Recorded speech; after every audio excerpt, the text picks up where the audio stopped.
Yeah. Yeah, now we're starting. Yeah. I just say Welcome. it to make sure it's working. Sorry. I got a booty. Welcome. I got a booty.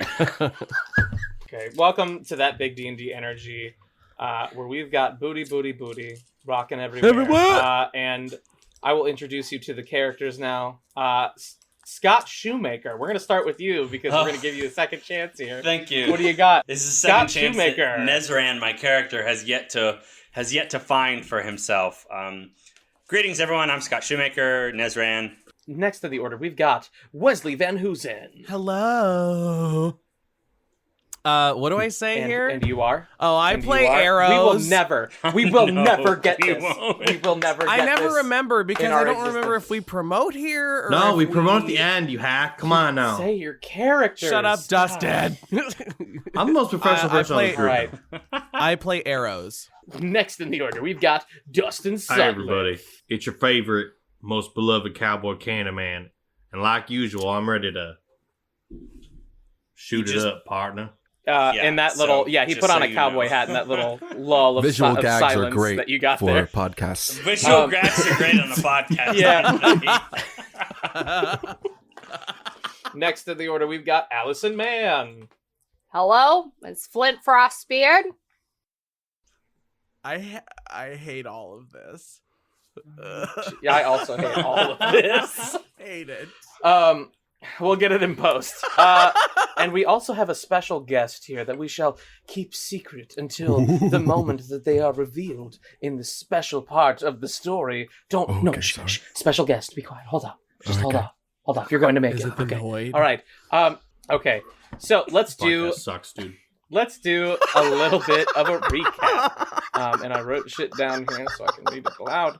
So last episode, you guys were put before Queen Angela Oakley, who thanked you all as the heroes that brought water back to Tejas. After saying heartfelt goodbyes to Candyman's family, you headed back to Ardania to submit to the piece of materia you recovered from Umberly, the water goddess. You got some cool new gear from the Shrine of Jergal, had quite some time to be alone with your thoughts, which is dangerous, and even went on a shopping spree at discount sundries and wares. Or a discount fucking disruptive And some of you fucking left with more disappointment than of you went in. shoes. After your shopping break, the servant Grem found you and passed along that King Jacob Mormont III was summoning you to the palace. After arriving in the throne room, you entered to see How, the king, but also the dwarf you rescued so long ago, Gundren Rockseeker. How smiles as you all walk in and says, "We have found the next materia. You're all off to YiGong."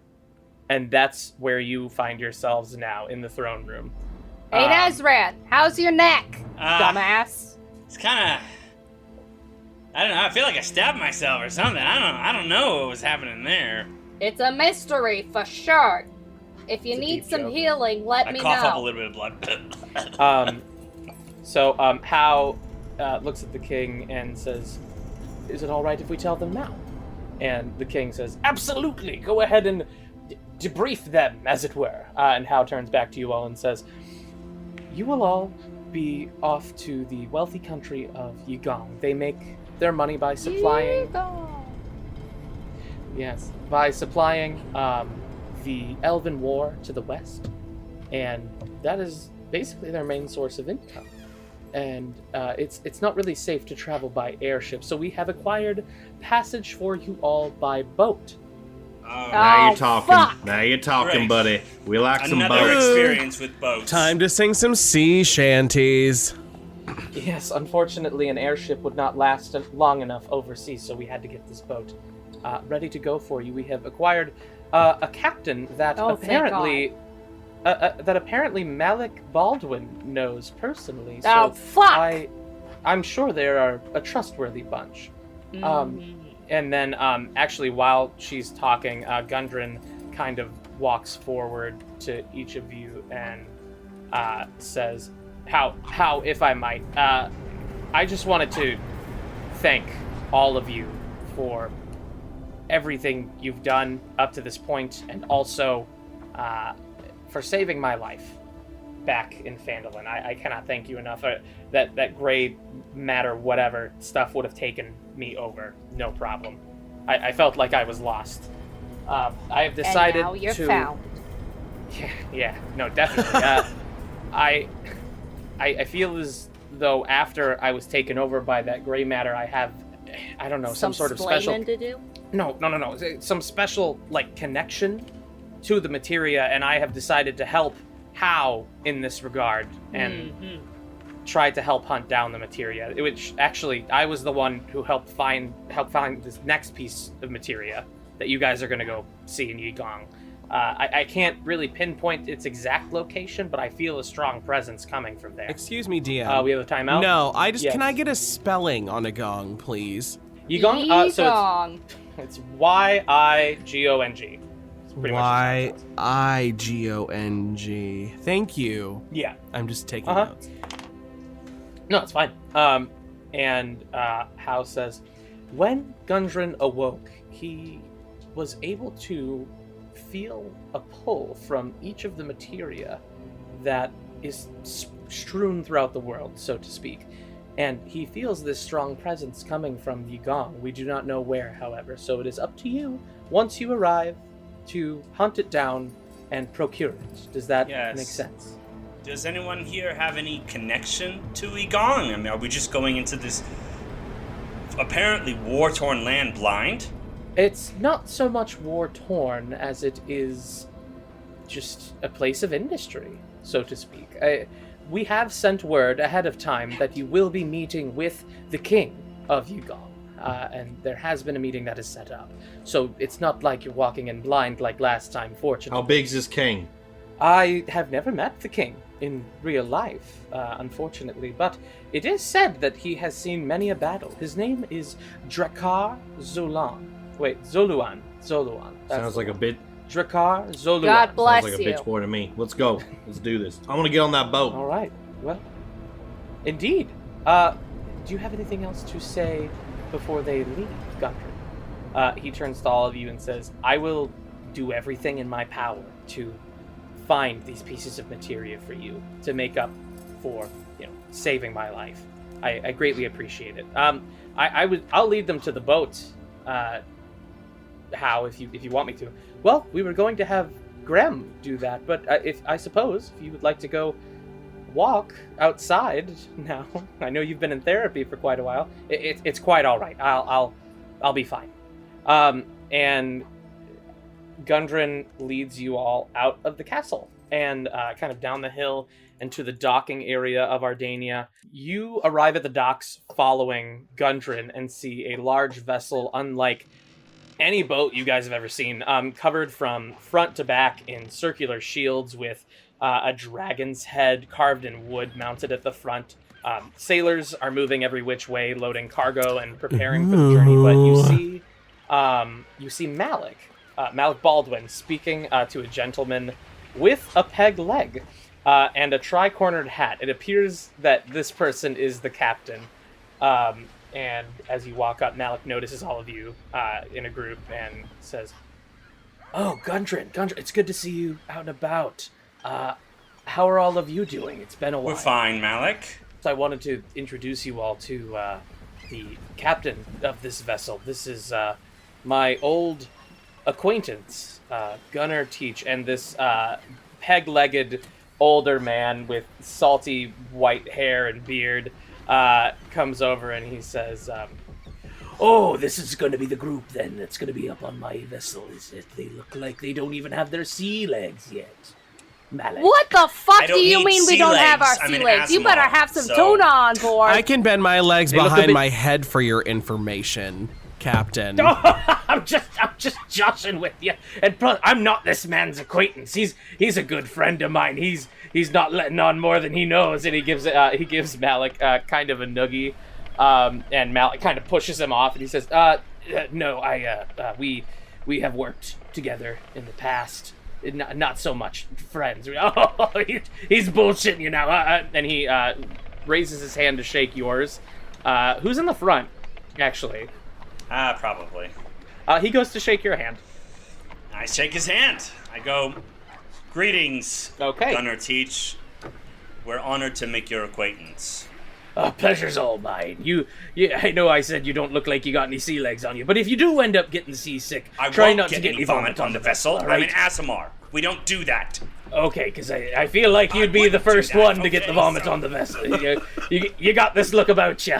So we'll all get you situated on the boat, and we'll get your accommodations in order. I've actually hired my first mate to bring you I lean over to your Arrows. accommodations. Gunner's an asshole. Yeah, what was that, lad? Nothing. Don't compromise this for me. I don't know. So he claps his hands and yells, Klondike! And that is going to be the introduction phase for our brand new guest here on That Big D&D Energy, Miles. Miles, why don't you go ahead and introduce yourself and your character as you walk down this ramp off of the ship toward the party. You see a swarthy-looking fellow walking down the gangplank. The street singing doo-wah, diddy Sing diddy, doo-wah, dum diddy diddy-doo. doo. He's got dreadlocks. He looks like he's seen some stuff. He's a human. Yeah. His name is Klondike. Yeah. And he looks super buff. And like he can beat anybody up. Ooh, what would I do for a Klondike bar? There's not much people wouldn't do for this Klondike. Oh, my loins are on fire. Eros' loins are on fire. Alright, so Eros is just fucking goo-goo gagaing over the man that is walking down the Radio ship gagaing ramp. over him. And Klondike, as you walk down the ramp, your captain Gunner says, "Now, lad, why don't you be a good man and help these fine people onto our vessel?" All right. Well, you see that ramp? You just walk up it. Fuck yeah. Good lad. And you walk up the ramp to the ship. And you guys all find yourselves on this very wide open space. You see cargo that has been tied up, ready for the voyage ahead, with plenty of food, water, all that good stuff. You see multiple cannons lining the sides of the boat, as well as piles of cannonballs kind of made up in a pyramid. And all Are there that lifeboats, stuff. So, or is this a it's, Titanic situation? You don't see any lifeboats readily available. Great. But you could probably assume that a boat this large would have some. I sort hope of they're concealed lifeboat. like on Don't a Disney worry. cruise. Sure. 100%. Don't worry. If anyone has any problems and we have to get a lifeboat, I know how to sail a boat. Technically, that is fairly accurate. Yes.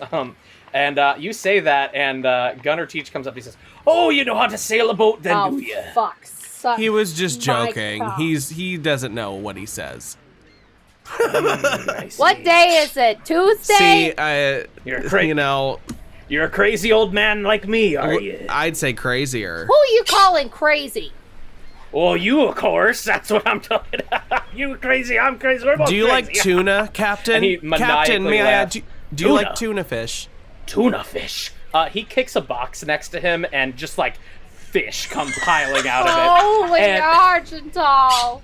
Do I like tuna? It's my favorite damn fish. Well, there, you have That's what something I in common. said. I'm going to my I think- cabin. Bye. I think I get a little bit sick from the fish smell, and I go and vomit over the side of the fish. Can Nezran, go ahead and Can give Nezran me roll for give me another seasickness? perception Like- check. Perception. I want to roll for seasickness. Like, I'm not on the boat yet. Where are you? we're are on the you? boat. That one's a You're section. all on the boat, bro. Candyman and I are Go ahead. we're staring each other down at the moment. Sizing They each other up. haven't moved. They haven't moved. in like a hot way, or like a broy way, or like an enemy way. In like There's a lots of ways this could Yes. go.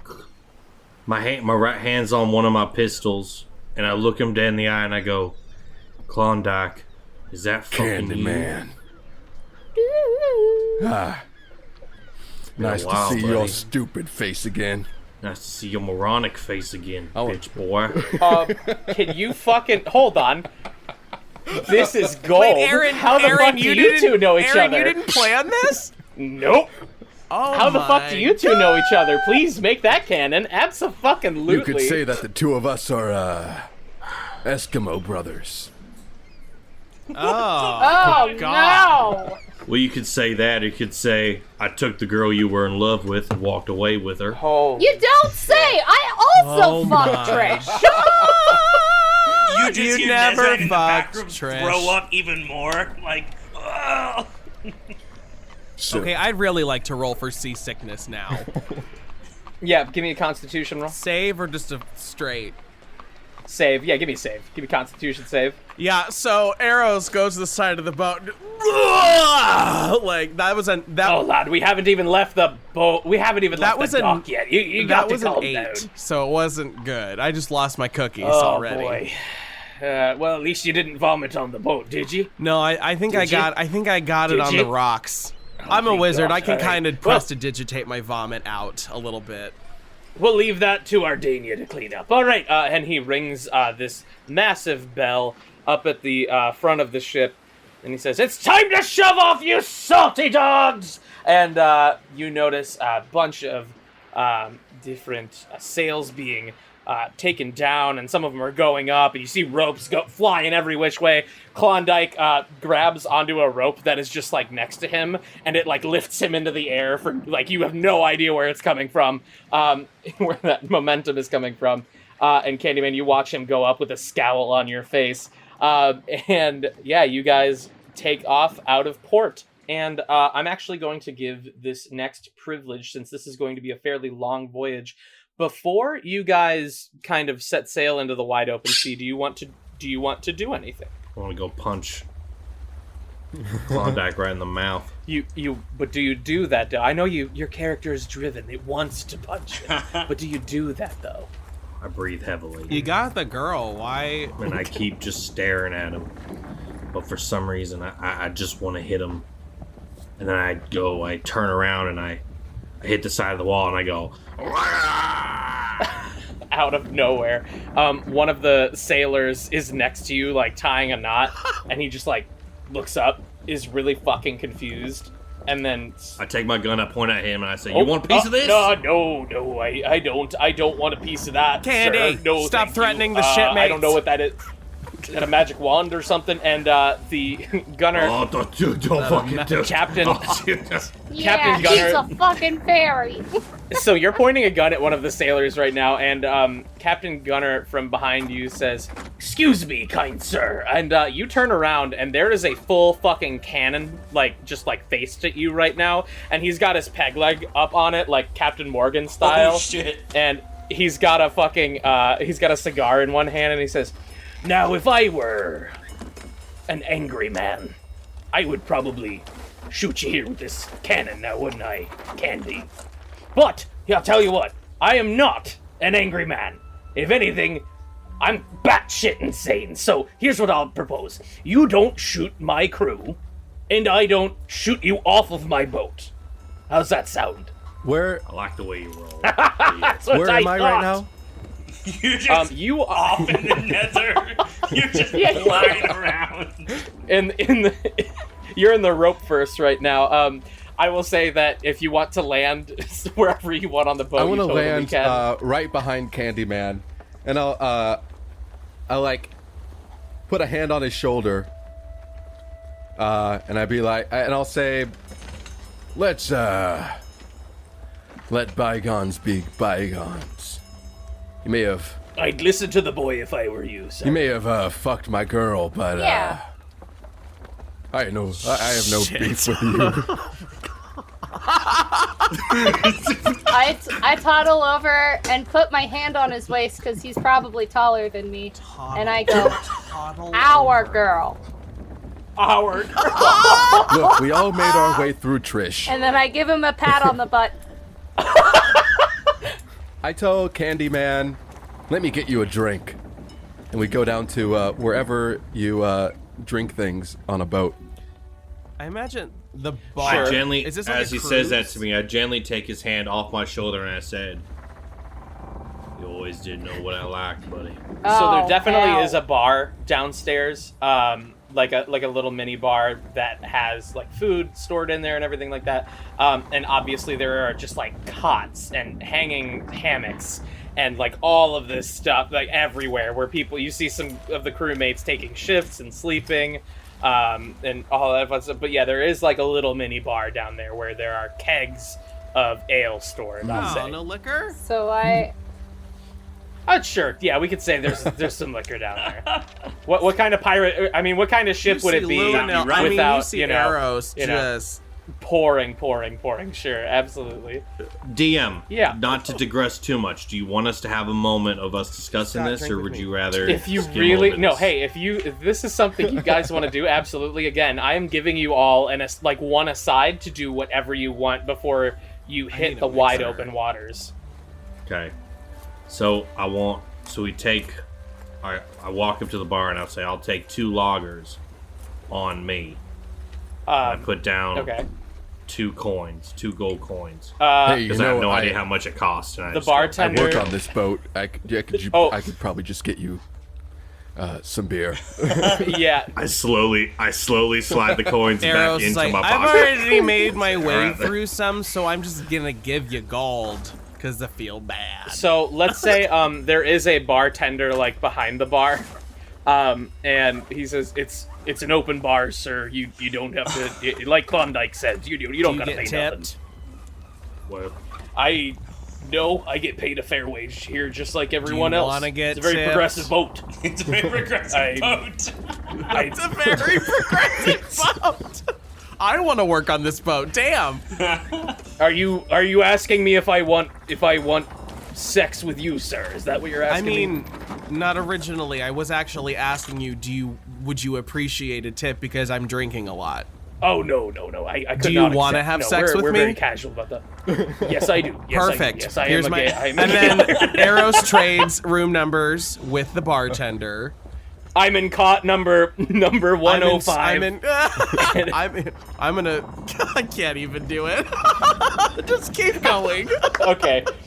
So Klondike and K.O. Candyman, you are at this bar while Eros and this bartender are exchanging bed cot numbers. What do you do? we get our drink, and I look at him and I say, I know the last time we saw each other, I kicked your ass. we about both killed one another. Yeah. No, you didn't. No, don't You were round me up. You crying. didn't kick my ass. You got a little. I did. Boy, you trying to piss me off right now. We about to pop off with Candyman What style, happened? all right? I wasn't crying. You hid in an outhouse. That didn't happen. wow. I didn't hit in our house. Oh my That's god. embarrassing. You know I was a little younger than you, and I ain't the Candyman I am now, okay? You might have gotten the best of me that one time. Sure. And I know I ruined my friendship when I stuck my big, long... No, please finish that sentence. I'm dying to know. Let me take that again. And I know I might have messed up our friendship when I laid it down. Okay, sure. Took your girl. Uh-huh. But let me tell you something. I've always respected you. But Trish was the love of my life. And I had to take her from her. Well, look, You there's no understand me? hard feelings. You know, Trish was just a fling for me. By the way, she said your long, hard candy cane was a little curved. She had to go around the corner just to get on it. Oh my god. Hey, Wow. I just want everyone. We're all I just want born. everyone listening to know. I, as the DM, have completely lost the reins here. I have no say None in of this any was of planned, this. and it's golden. Oh my god. Oh my god! Please continue. hey. Sometimes we lean a little to the left. God. And that's okay because it's always in the hips. There's no shame here. You get me? Now, you said you want to let bygones be bygones, but let me tell you something, Klondike Bar. You keep... Well, I'm going to let this rest. But again, you need to know this. I ain't that Candyman I was 10 years ago. And I put my one hand on my daddy's guns. And I go, you come after me. Look, Get in this. I'm not way or gonna the come other. after you. I actually, this is gonna take a lot for me to say, but I may actually need your help. What do you need help with? So you know how we're, headed over to YiGong? Well, you might not know this about me, You know anything about that place? but my father is the leader. Alright. My mother died during childbirth. It was my father's fault. I ran off at a young age and turned my life into a life of living on the seas. But right now I'm leading a resistance. We're gonna rise up against the Emperor of YiGong. And I was wondering if I could count on you. I take my drink and I take one big swig of it till it ends. I look at him and I say, "Told you I could drink beer fast." You mean you Besides that, you pound it down? You're like, I take one big swig of it until I take it's a gone. swig and it's all gone. You mean you just knock it back? Go Yeah. on. I hear Nezra in the back. I'm like, "Shut up, Nezzy!" But hey, I got your back. You can count on me, and you can count on my Candyman crew. All right. Well, I have a Okay. question. keep this on the Okay, down low. Sorry. Yes. All right, you got these two bad boys with you, and I do one hit, second hit to my guns. Yeah. Arrows, you have a Yeah, question. just for the sake of note taking, did you say that Miles, your father, is the leader of YiGong, Yeah. or and we are going there to usurp him? Am I correct? We're going there to find the materia. But Right, no, just about so this the private only- side thing. Right. Right. Correct. That he is part of a resistance. And like against his Got father, who is the king apparently. That was of my YiGong. question. And he has chosen to tell Candyman about this, which this is very exciting. So none of the rest of you know about this, which is also just like super duper exciting to me, and I can't wait to see how this plays out. Cool. So now I will say that Wesley Eros did not hear. No, any I'm of just that. taking notes. You were too busy. Yeah, you were too busy exchanging cot numbers. Oh, we aren't fucking dude, yet? that- Oh, and shit. oh, sure, yeah, you're Okay, you're boning. And then Flint, you have a question. Yes. Well, it's actually for Nezran. Nezran, are you drinking? Where are we? I'm. Yeah. So what do you two do? What are Ooh, you I guys love doing this. on Can the they boat? please have a I side was going story? to say that I think I stay on the top of the boat, the deck of the boat, to kind of get used to being on the ocean, because I've never been on the ocean, and I think I vomit a few more times, and I think I'm just like Sure. thoroughly humiliated by that, and I think I even like talk to Hees and I go, a little pick me up would be very much appreciated right now. Go ahead and make me a religion check. And actually, as you're making that religion check, the Captain Gunner, comes up to you and slaps your back as you're kind of vomiting, and he says, "Well, at least you weren't the first one, am I right, lad?" And that was, and he stumbles off on his peg leg. and that's an 18 actually. 18. You actually hear the fiend in you say, You know, I've never actually been able to see the ocean before. It's quite beautiful. Unfortunately, you're kind of ruining that experience for me a little bit, but shut that's okay, I suppose. and you continue to vomit, and he says, Wow, I do not miss having a physical body to do that. This blows. This is terrible. I can kind of like taste it in my mouth, and that's weird to me. That's And then I just like smack myself on the side of the head. I'm like, shut up! so okay, so I'm we'll say just- that you're doing that. I'm just there on the So- side of the ship, staring out at the water, and I think as the sun is, maybe if the sun is setting, I'm just watching the sunset. I wouldn't say it's setting quite yet. Okay. But Flint, what do you do? Okay, so obviously I was over there for that little aside where it became known that all three of us had fucked Trish. But then... All right, you know what? I'm getting tired of this shit. Have we fucking ever stated that this actually happened in the storyline? No, it never happened, and Flint just likes to fucking push your buttons. Okay, that's all it is. Fine, push the buttons, motherfucker. But I just want this to be fucking clear that this is not factual information that's happened, okay?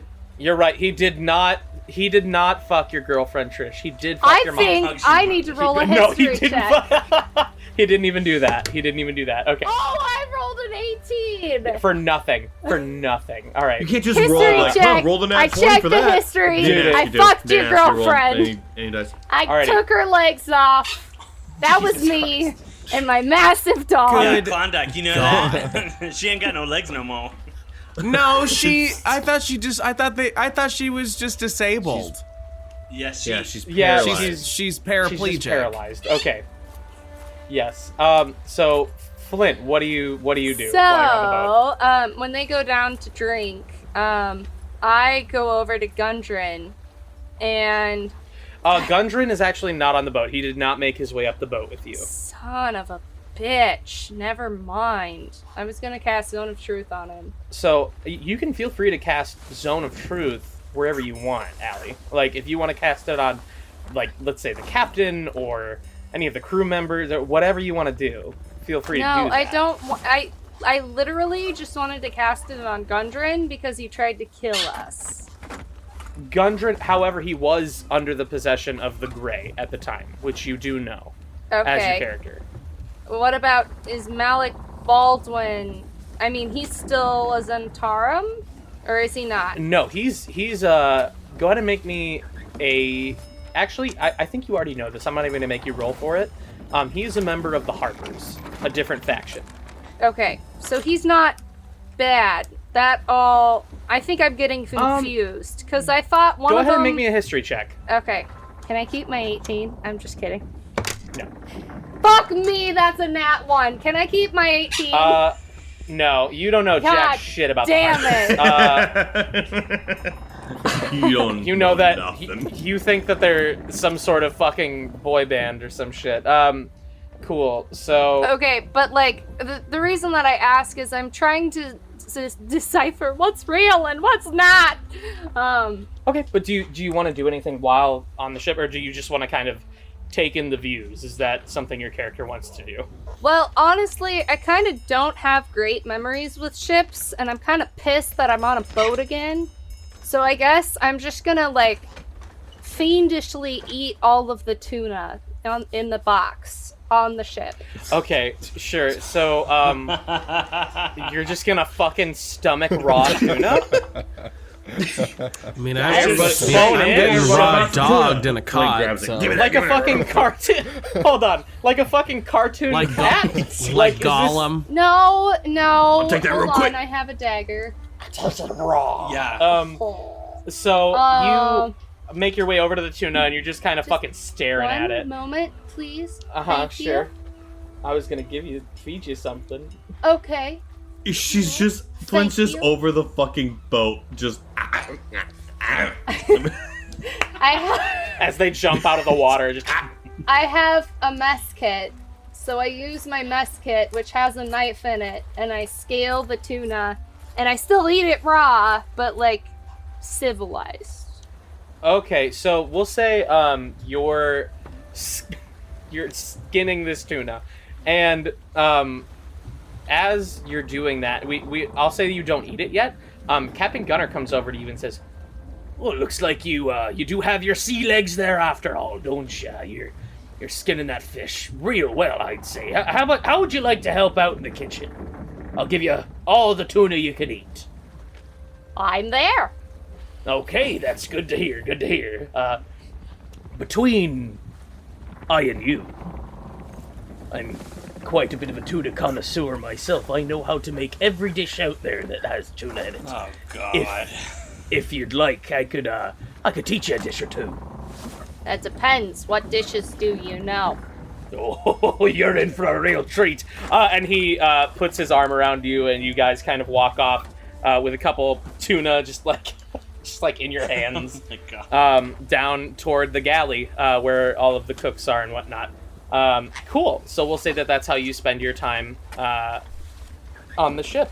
Now, special privilege of this will go to the first mate of the boat, while the captain is just kind of dicking around in the galley. You are out on this very large open ocean. I'm going to have you do 3 rolls to determine what happens while you are all out and about on this ocean. Roll a d20 for me. Good doke. I rolled a d20 for sexual fetishes of the bartender. Oh, sure. Yeah, go ahead and give me that d20 roll. That is 17 for anonymous sex, so that actually works out pretty well. 17, he's just at Wesley. He is into it. I don't know what it is, but he is fucking into it. All right, so Miles, what was your first seafaring voyage? That was roll? a 17. Critical Miles, hit. give me, and actually, let's say Miles and Nezran. Give me, and actually, I'll say Candyman. Oh. Candyman is also with you. All 3 of you, give me a perception check. Oh. Not me. I'm going to say Candyman, Klondike, and Nezran. Why Nezran? I'm on the. Because Nezran is vomiting over the side of the I'm boat. on the top of the 18 deck, so for me. 12. 21. Holy shit. Why do I cool. always- So, Oh, it's because so I'm possessed by a Candyman- demon. That's right. Sorry. oh, right, yeah. Right. So Candyman and Klondike, you are both just kind of shooting the shit about what you've done over the years on top side of the deck. And then I took And a horse you and I look fucking out tied into a the guy distance. to it. And it was fuck crazy. Oh. That's. Klondike is just like. Live or dead? Oh yeah, man! I forgot what it was like when I drank with you.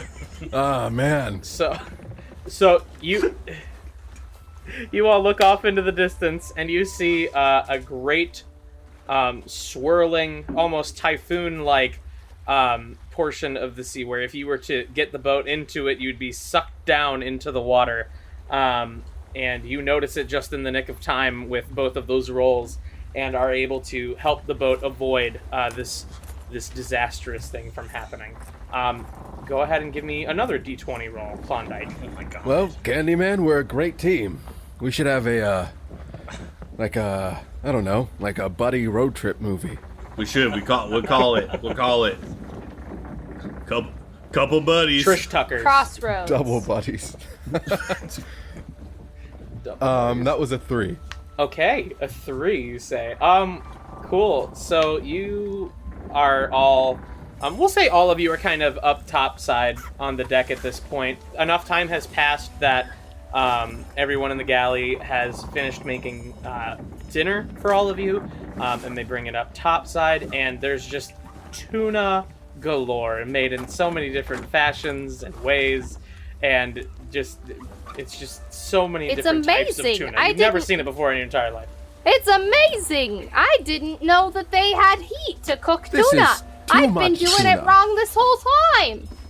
I want to point out that this tuna bit came from a totally random thing that Flint did. Yep. Was like, I did have a tuna fish sandwich. And I was like, okay, a defining portion of your character is wrapped up in tuna. So. Yep, 100%. So, I mean, yeah, Klondike I says, was on a boat. That was the only thing I could eat, but I just learned that you can cook tuna. So Klondike says, this is entirely too much tuna, and Captain Gunner says, well, lad, what do I tell you about tuna? What do I tell you? It's full of all the essential vitamins and minerals you need for the sea. Yeah, I know. That's how you don't I get know, scurvy, I know. boy. And then he shoves a spoonful of tuna laced with lime in your mouth, and I made that one. feeding you much like a child. And We call that lime tuna. Good. You are all eating tuna galore this feast, and you look out into the distance in the water. The sun is starting to kind Wait, of am I set. there too, or am I still And, getting raw dogged? You are there No, with I your. think he's just getting raw dogged. I'll roll. Scott, No. low or high? Hi. Always Hi, low. absolutely. I am actually done being raw dogged. I'm eating tuna. I'm ravenous. So after I hours told of you, low. I'm a little after hungry. hours of rawing the dog, you are topside getting your fill of food and ramping up for round, I don't know, like 7. And so you all look off into the distance as you're enjoying your tuna feast, and you see a giant humpback whale kind of trailing alongside the boat. That is what you get with a 3. I know not everything on the list is trying to kill you. This is just what happens. This is kind of like a pass, basically. That there's Brenda. Yeah. There's Brenda. Yeah, absolutely. Oh, Brenda loves our ship the most. Absolutely. Captain, is there any... Flint. I'm sorry, I don't think my stomach is settled. Is there any wine on board? Oh, of course, lad.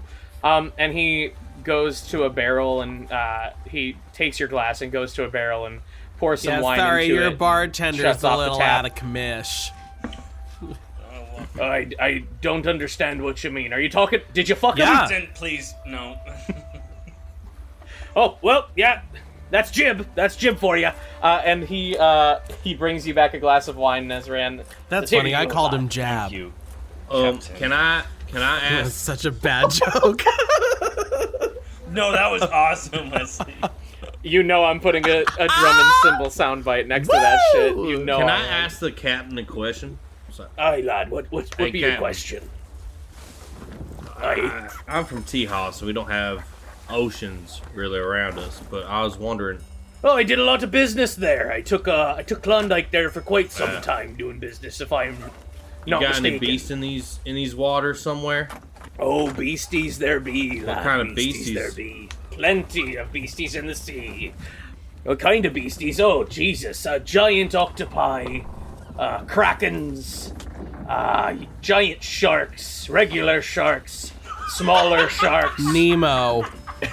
tuna, Nemo, you name it. There be plenty of beasties in the sea. Why?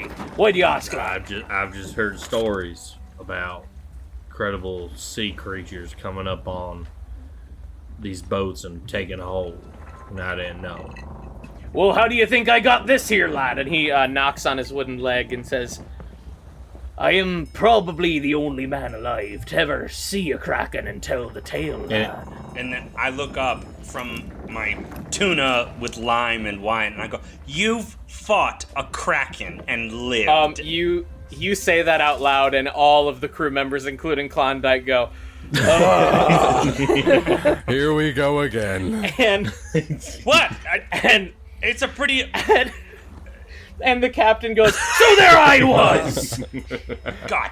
not but a boy, Cl- just a cleaning, just a I cabin look back cleaning at Klondike. boy, and I come out to the captain's deck after scrubbing the galley. Just keep and talking, I guys. I look sit. back at Klondike and I go, what'd I get into? I mean, yeah, entertain him. Alright. Honestly, it was an And- octopus. It was a big octopus. It were multiple octopuses if it were that, boy. You weren't there. You didn't That see would be what called I an saw. octopi. No, we did not make any octopi for this dinner, No. lad. We made Plural only of tuna octopuses specialties. is octopi. What is? Okay, grammar, Is that, please. Oh, is that right? Are tuna even? I thought it was Octopussy. So he tells this long, vivid story of a kraken tentacle gripping the boat and just absolutely ripping it in half, and getting his leg getting chopped off by the beak itself after this massive underwater battle.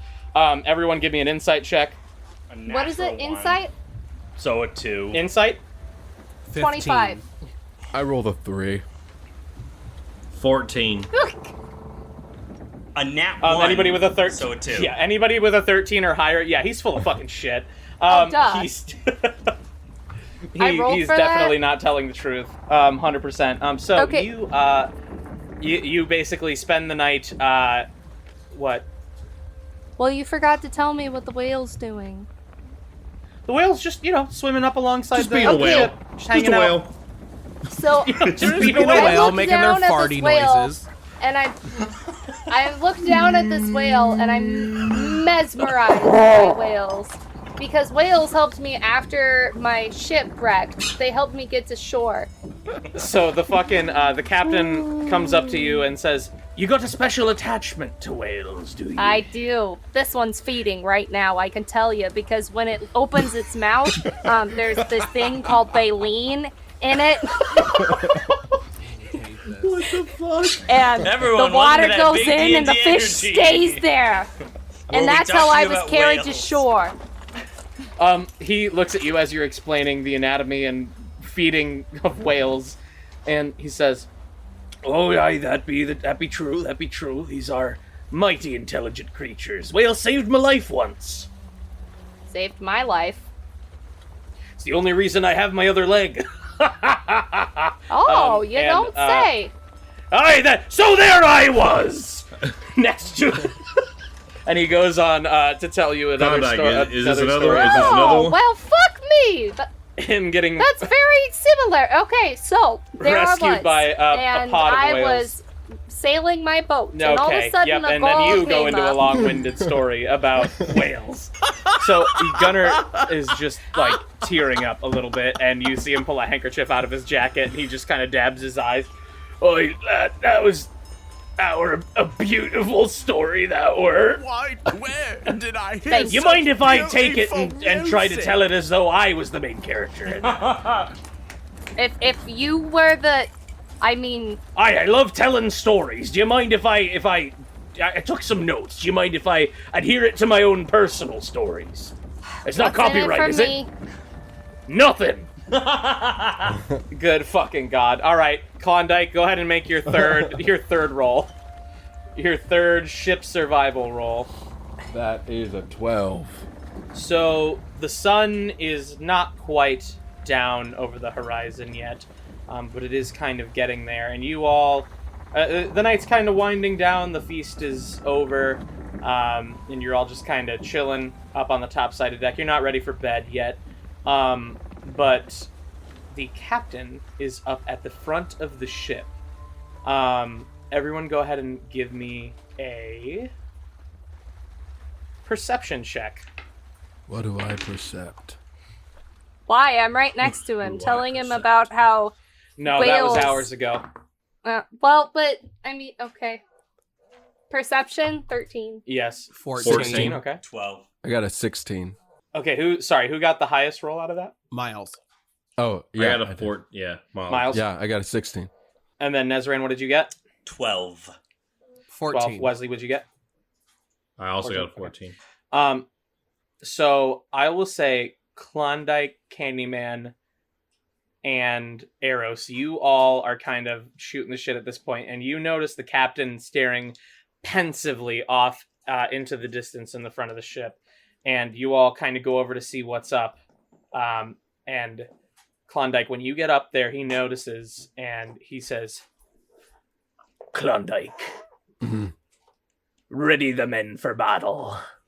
And he gives you the signal to ring the alarm bell, and Candyman and Eros, you kind of peer over the boat to see what he's staring at, and you see a bunch of these like luminescent blue lights in the water heading straight for your boat. And you have no idea what they are. And as you kind of stare in silence for a bit while Klondike is running to the alarm bell. So, Candyman, I'm you and kidding. Eros are next to the captain, and he says, "Walk with me." And you start walking your way back toward the other edge of the ship. You said me and arrows, right? He says, yeah. And you both follow him back toward the back end of the ship, not the front. And as you're walking back, he says, "Hey, lad, those weapons on your hip, you know how to use them." Goddamn right I do. I ain't used them in combat yet, but I've been training for a while now. That's good, because we're about to face what I call a Kraken priest, and they're mighty annoying.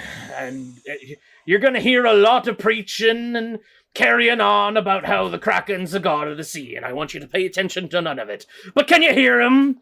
His moans underneath the water as it comes toward the boat with his luminescent death siren light.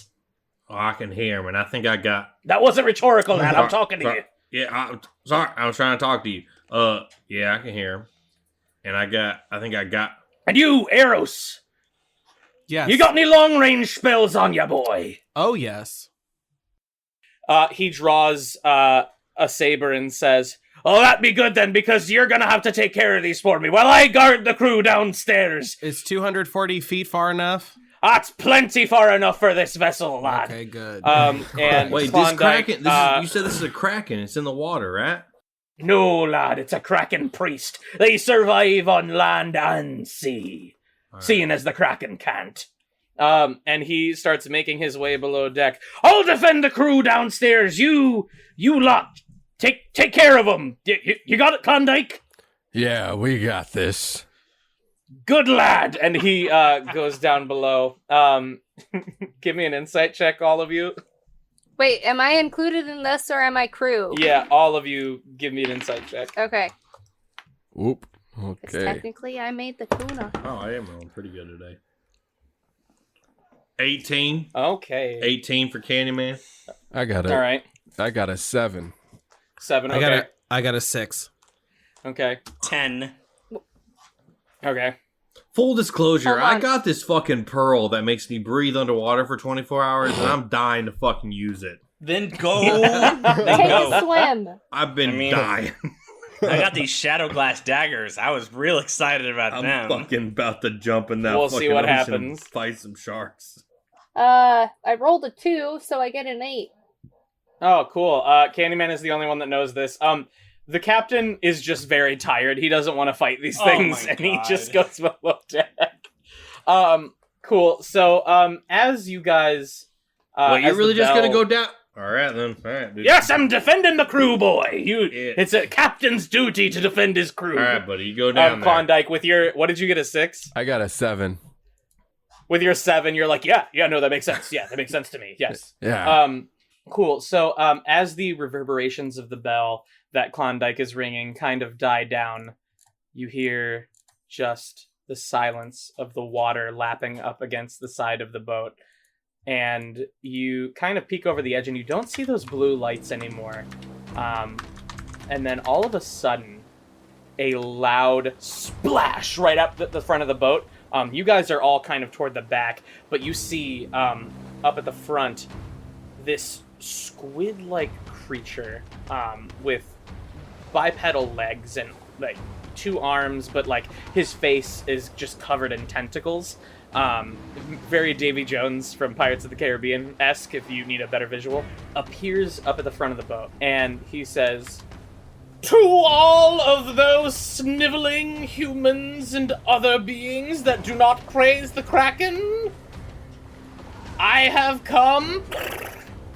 And he kind of like snorts off into some tentacles. You see some air leave his body.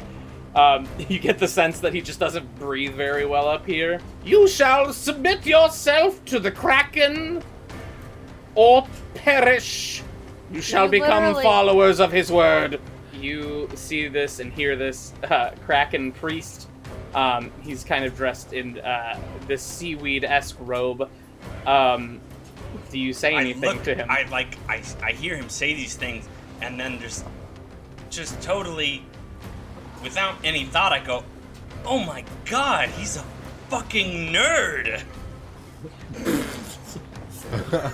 What do you mean, a nerd? What is this word you are saying to me? Oh, shut up, you fucking nerd! And then I shoot an Eldritch Blast at him. Oh shit. Okay, everyone, go ahead and roll initiative. Okay. Son of a bitch. I look back at Nezra and I go, "Atta boy, atta boy." Oh,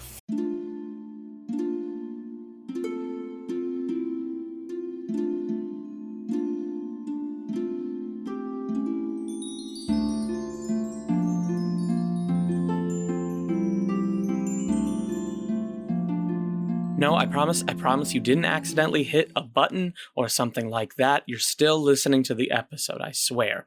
Don't freak out. We did get our first sponsor, and we wanted to shout them out. Isn't that fucking wild? So, thank you guys for helping us get to this point. So D&D, you want to play it, but you don't have the means or the friends to do so, right? And that's a problem. So where can you go? Online? Sure. But Facebook sucks right now, especially politically. And, going to Reddit is full of creepy weirdos that you don't want to talk to. Go to startplaying.games. Yeah, that's the sponsor. Startplaying.games lets you team up with a professional DM tonight. Now you might be asking yourself, Aaron, why would I listen to you? That sounds like it costs money. And here's the thing.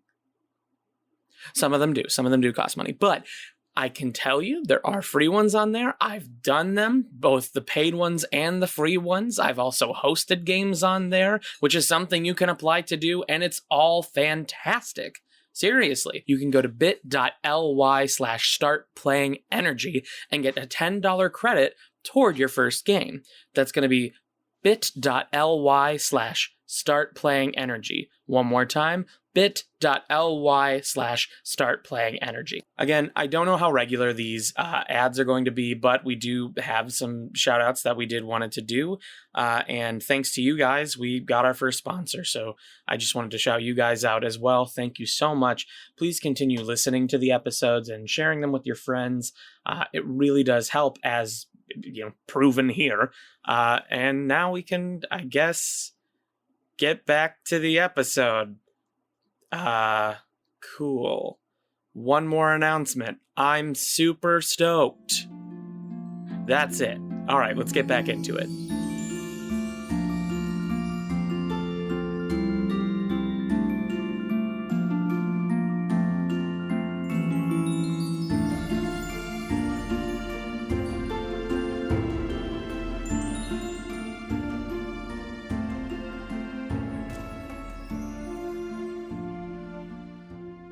Fuck.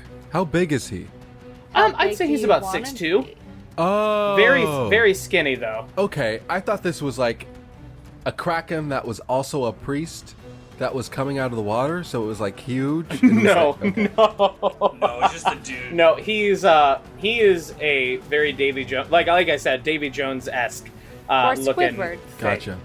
Yes, Squidward. Yeah, totally. All right, so first, Eros, what did you get? I, for initiative, got 14. 14. Okay. Candyman. 18. Flint. I also got a 14. Okay. Nezran. 16. Klondike. I got a 10. All right. I got a rock. I get a rock. Alrighty, so let's start this out. So you see all of you from the back of the boat down the stairs. You can kind of see the crew cowering in fear below deck.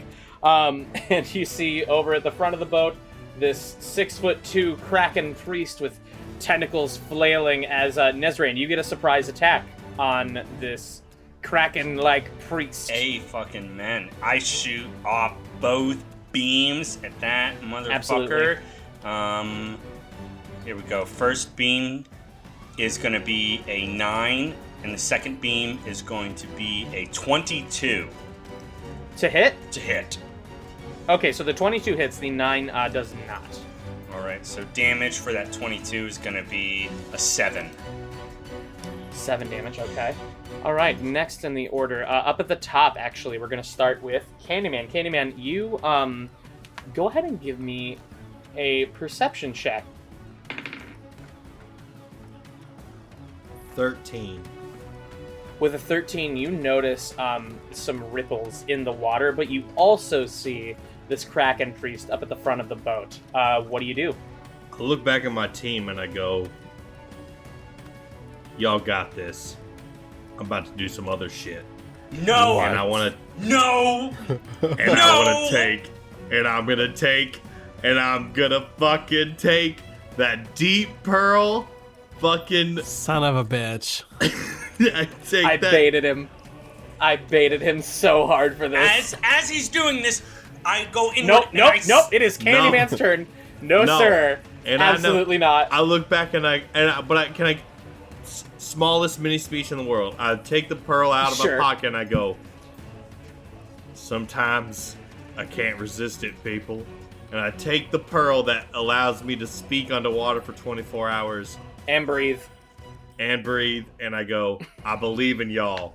And I jump into that fucking water.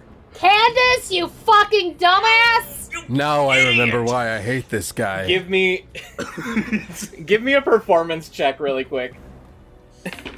That's a nat 20. Bro, Jesus you fucking fucking Christ. I'll say that this is a bonus action. You pop this pearl, and you fucking pull out your guns, your pistols, like sword style, like double handing it across your body, and you, Michael Phelps, dive the fuck off this boat, perfect fucking 10, directly into the water. I will say that you dive into the water so well that you actually go directly where you saw those ripples in the water, and you surprise one of the things that you land on. You look around you and you see a bunch of, like, they're fish people almost. I don't know if you know if your character knows what they are, but these are Sahuagin. Hold on, I'm gonna look up the pronunciation of this. They're basically fish people. How do you spell it? How has Candyman not died? Yeah. Bro, I do not know. It's the mystique of Candyman, bro. We all look back at He Klondike makes bad and go, decisions. welcome to the team. Oh, okay, Sahuagin. Sagan. Yeah. So, according to Twitter, so you dive into this water and you see a bunch of these fish people with webbed hands, webbed feet. You can see their gills, and their faces are that of basically fish. Very disturbing looking almost to you. And you dive into the water, and I will say that you can get an advantage attack on this one that you're basically diving into right now. You are right in their vicinity, about 10 feet away. All right. I guess I had Now, to ask. also, something to think about, which you didn't before you jumped into the No, water. this is probably the next question that I have. Do my What is guns it? work in the water? You're about to fucking find out, bud. Oh God. Amazing man, but motherfucker. You are about to fucking find out, my guy. So, you dive into this water and you see two Sahuagin. Sagan. How do you Sagan. spell it? Sahuagin. Nailed it. You Saganash. see two Sahuagins in the water, Soganash. and both are very surprised to see you dive into this water. Now, you can also speak, and you hear as you dive in, and they are very surprised Oh man, to see you. What it's do you just do? like last time. So I can't understand them, right? They are no, you don't speak I their can't language understand for them. sure. And I'm just gonna say, if you want some, come get some. Okay. And I have a hand. So what? How do I find out if my guns work underwater? There's I only have to one make- fucking way to only find way. out. And I go. So I pull out. Since I made my spectacular fucking Olympic dive, I look back at myself and I go, "Might have fucked yourself here, boy." But I take the right side handle of my gun, and I'm gonna call that one Righty. Stacy. I don't even know. God. I don't like that. I need a better name. All right. I'll figure it out. But I take They my call right me gun out. Stacy. That's not my name. I Just take say my right Vanessa, gun out and I or go, not Vanessa. maybe they're magical, baby. Vanessa. And I fire a Padge. shot at the closest one to me. Roll to see if you hit. You do have advantage on this hit, Candyman. Oh, I do? Oh my fucking god. Yep. Because I literally rolled a 4. Oh man. Nat 20! Holy shit! First fucking shot Show with the us. fucking pistol. Show us. Take your. Well, I mean, I could turn the fucking Take thing and your make it camp. look whatever. No, that doesn't count. Scott, So, I can turn okay. the dice any way I want you to see Hold on, them. let me Show the explain what control. happens really quick. So, Candyman, you dive into this water after taking the pearl. Perfect fucking dive. You fucking taunt these two Sahuagin, and you raise your pistol for your first ever actual shot up against some sort of creature. You feel like we talked about on our one-on-one.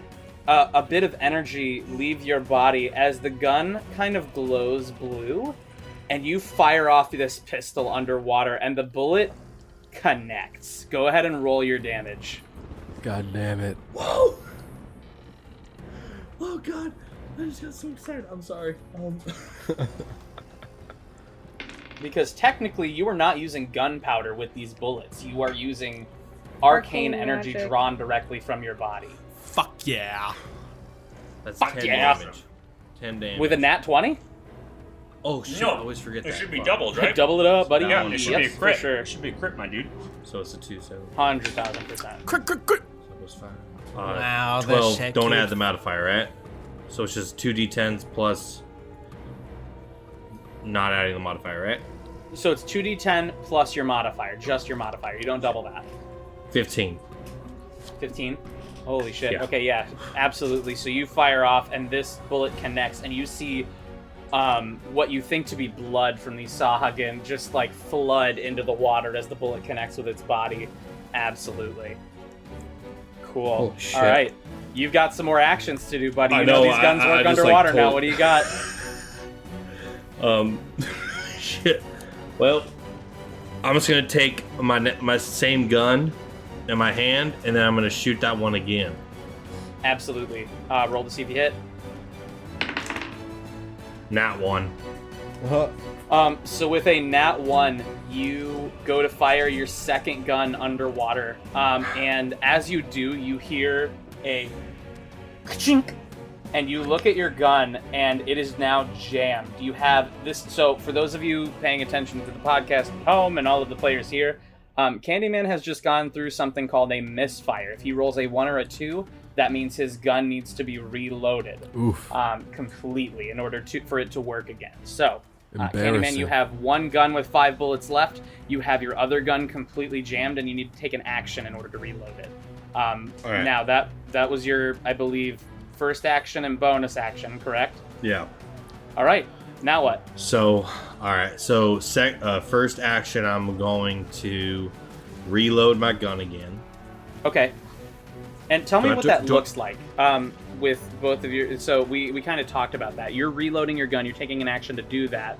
How do you do that? So I got clips on the side of my pants, and I kind of just open the clip, and I can kind of reload it from the bottom of the clip. So the clip's in the bottom of the handle of the gun, Sure. and I can reclip it like that.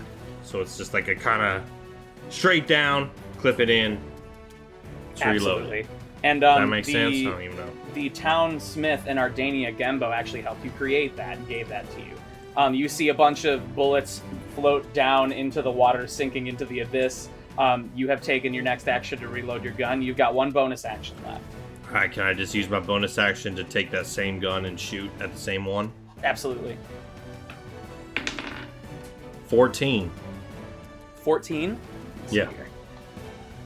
So I have a +8 on the A modifier. 14 just hits. Go ahead and roll your damage. Yes. Alright, to hit, 9. 9 to hit. 9 to hit? 9 to Or hit. 9 damage?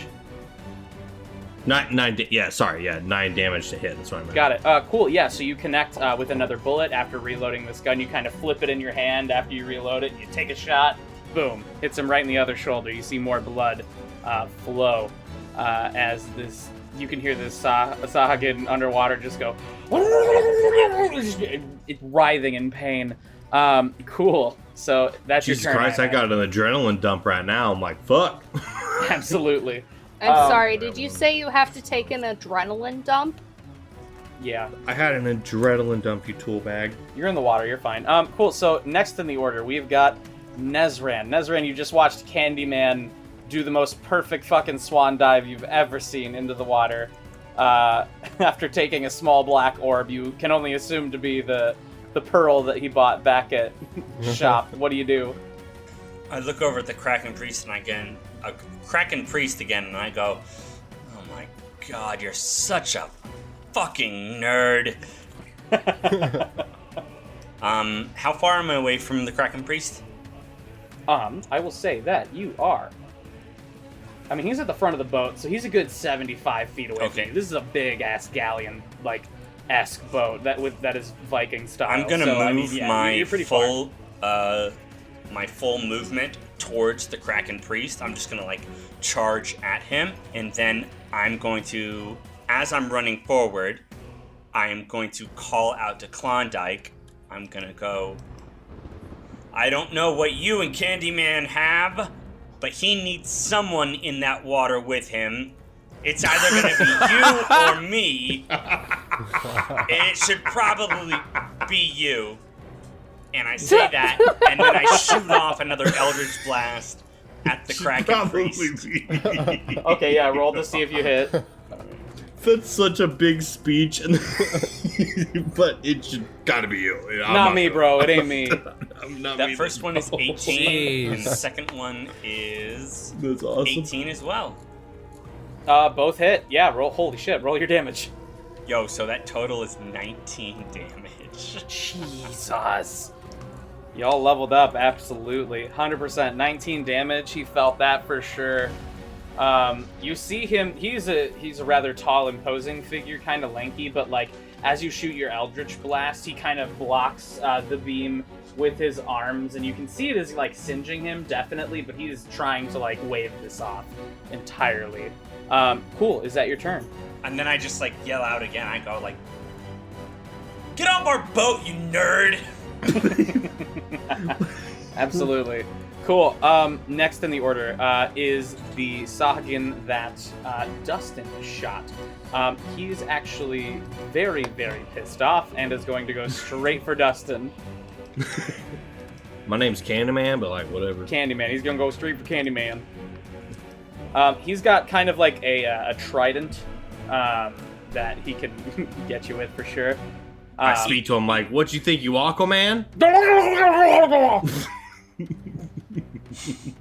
So the first one doesn't hit Candyman. He dives directly at you, and you are able to get out of the way of his straight-on attack with the trident, but then he uses his claws to come at you.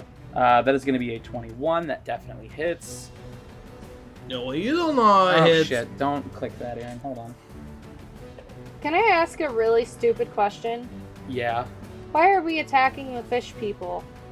Because they were reasons. Don't worry about it. They're evil. Okay. Candyman, Don't you take 5 damage as his claw kind of catches you. So he has taken both swipes at you. You take a little bit of damage. Next in the order, on the other side. No, actually, it's on this side of the boat. The other Sagan is going to come after you that is in the water that you saw. He is going to take a swipe at you. The first one does not hit, and he takes a bite attack against you. You have an armor class of 19, correct, Candyman? Yep. Okay, that bite does hit you. He bites down into your shoulder, and you take 6 damage. Shit. Alrighty. So you've gotten clawed, you've gotten bitten. Next in the order, Eros. Eros, you're seeing all of this stuff happen very quickly. What do you do? I am going to... I know Candyman can handle himself. So I'm gonna go ahead and... Sure. See you later, buddy. Yeah, absolutely. Can handle himself. Well, that's like what my character thinks, because I'm like, he's got these guns, he's swallowed this pearl. He's good. Yeah, you've heard a couple Can I small ask, explosions can under they the see? water. Can they see what's happening, DM Master? Like, I they see can't. the I'm in the actual very middle The of the sun galley. is I can't setting, see it. and you're underwater. Like, how could we Yeah. fucking see you at So all? what I'm gonna do, I want to use my new fucking attack. know, Nezran, Shut up, you it's my pansy turn. ass. Just Hey, Shut up. fuck off, fuckers. So I'm gonna cast my new spell, Mind Thrust, at the Kraken Priest. Okay. And I'm gonna go, he noi me noi, and then Oh cast. my god! And then you need to give me a some kind of save. It says Wisdom? INT. Intelligence. Okay. Yeah. He is average intelligence. He's of average intelligence. We'll see what happens here. You need a 14. He got a 15. Son of a bitch. Okay, Yeah, well, so you on a annoy failed- him. he takes on a success, he takes half the damage then. Okay. He takes half damage, doesn't get any of the spell effects. So I'll roll for half damage. Sure. That's going to be a do you round up, DM, or do you round round down? up. I round so up. For a 13, that's going to be a 7. 7 damage. 7 okay. damage. So Damn it. Okay, my Mahoimanoi He didn't grasps work. his head. I gave him a headache. Yeah, absolutely, 100%. Take some Excedrin, bitch! With the ancient words of Mahoimanoi. Cool. Is that your turn? I am also going to take a movement, Johnson. Okay. I'm going to go ahead and move my 30 feet. So I'm going to go to the right a couple clicks. So I'm just now sort of by, like, kind of like by, I'm in between the little, like, grate with the holes, or you can see down into the ship, and Sure. the, like, the edge, like the railing. So Absolutely, where Candyman jumped off on the right side. I've moved Absolutely. sort of like, I can probably see Candyman a little bit from to where I've moved. So I will say, what's your passive perception? Well, I don't have my names up. Well, Aaron, that's passive perception is 14. 14, yeah. With a 14, I'll say that you you kind of look over the side as you're rushing forward on the boat, and you can see some, like, blue lights, and you can hear minor explosions happening under the water. You can assume that's Candyman's pistols. Perfect. For sure. He's going. Thank you, Ace. I appreciate that. Sure, Ace. I've heard tons of white guys named Ace. Absolutely. So the next in the order here is going to be Flint. Flint, what do you do? You already know what I do. Okay, so because it's a bonus action most of the time, but it takes an action to cast it, I cast Spiritual Weapon. Awesome. So What kind of weapon is it? let me get out my dreidel. Your dreidel? Yeah, look. Your D&D dreidel? Yeah, look. It looks like a dreidel. Oh, Dreidel, okay, dreidel, gotcha. dreidel. I made it out of clay. I made you out of- dreidel, Um, dreidel. I rolled we nat are 20s going anyway. We are going to whip the Kraken Priest with the Paddle of Prostration. Paddle of Prostration. This is the paddle used to punish bad clerics when they make mistakes while training. I, as we discovered, have the letters that are on the paddle ingrained in my ass because I was hit so many times. And I'm hoping to do the same to this guy. So I Absolutely. That means you Spiritual weapon. liked it. He'll never tell. Cool, so you summon the Paddle of Prostration next to the does a Kraken Priest. 15 hit. A 15 just hits. Roll your damage. Sweet. Okay, so first it's important to note this is a 2nd level spell, not a 3rd level spell, because there's no point in casting the 3rd level. So that's just 1d8 plus 3. And that's a whopping 4. 4 points of fucking Cool. damage. There you go. Awesome. 4 points of damage. Every little bit helps. Absolutely. Okay. And is that your turn? For now, yes. Okay. Next in the order is the Kraken Priest, who has been getting hit every which way and is not very happy at all.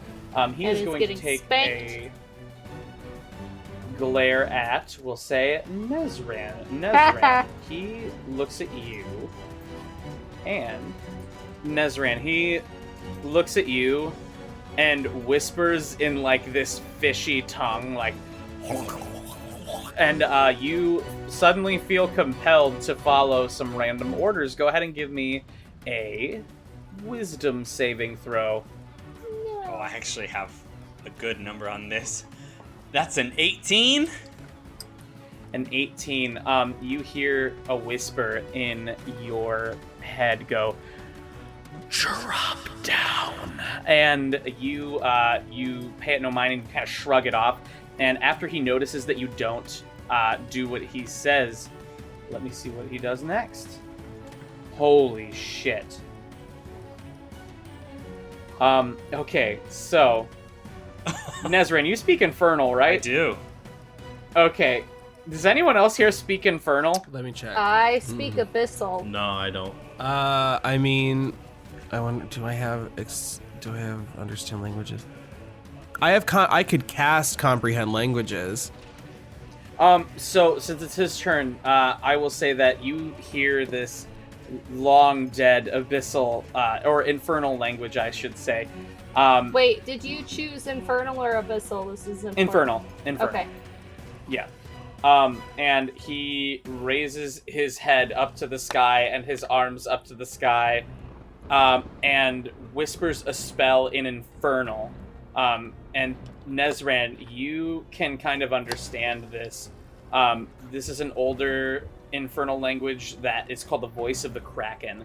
Basically, everybody within 300 feet of this Kraken priest, you need to give me a charisma saving throw. Woo! And if you Got fail, that belt. if you fail, you are frightened. Even if I'm in the water fighting other people? Correct. Yeah, you are 300 feet away from him right now. Fuck yeah. Here we go. 16. Oh, 21. 19. Fuck. I rolled an 8. Oh, boy. no. Miles, we And- really got to okay. get you better dice. Yeah. Klondike and Candyman, you are both frightened. On your next turn, you will have to flee.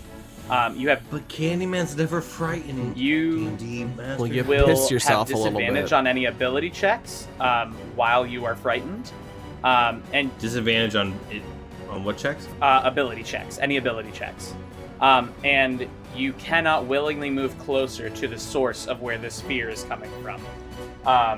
And we'll get to how that sounds to you underwater, Candyman, in a moment. But yeah, so Klondike and Candyman, you are frightened.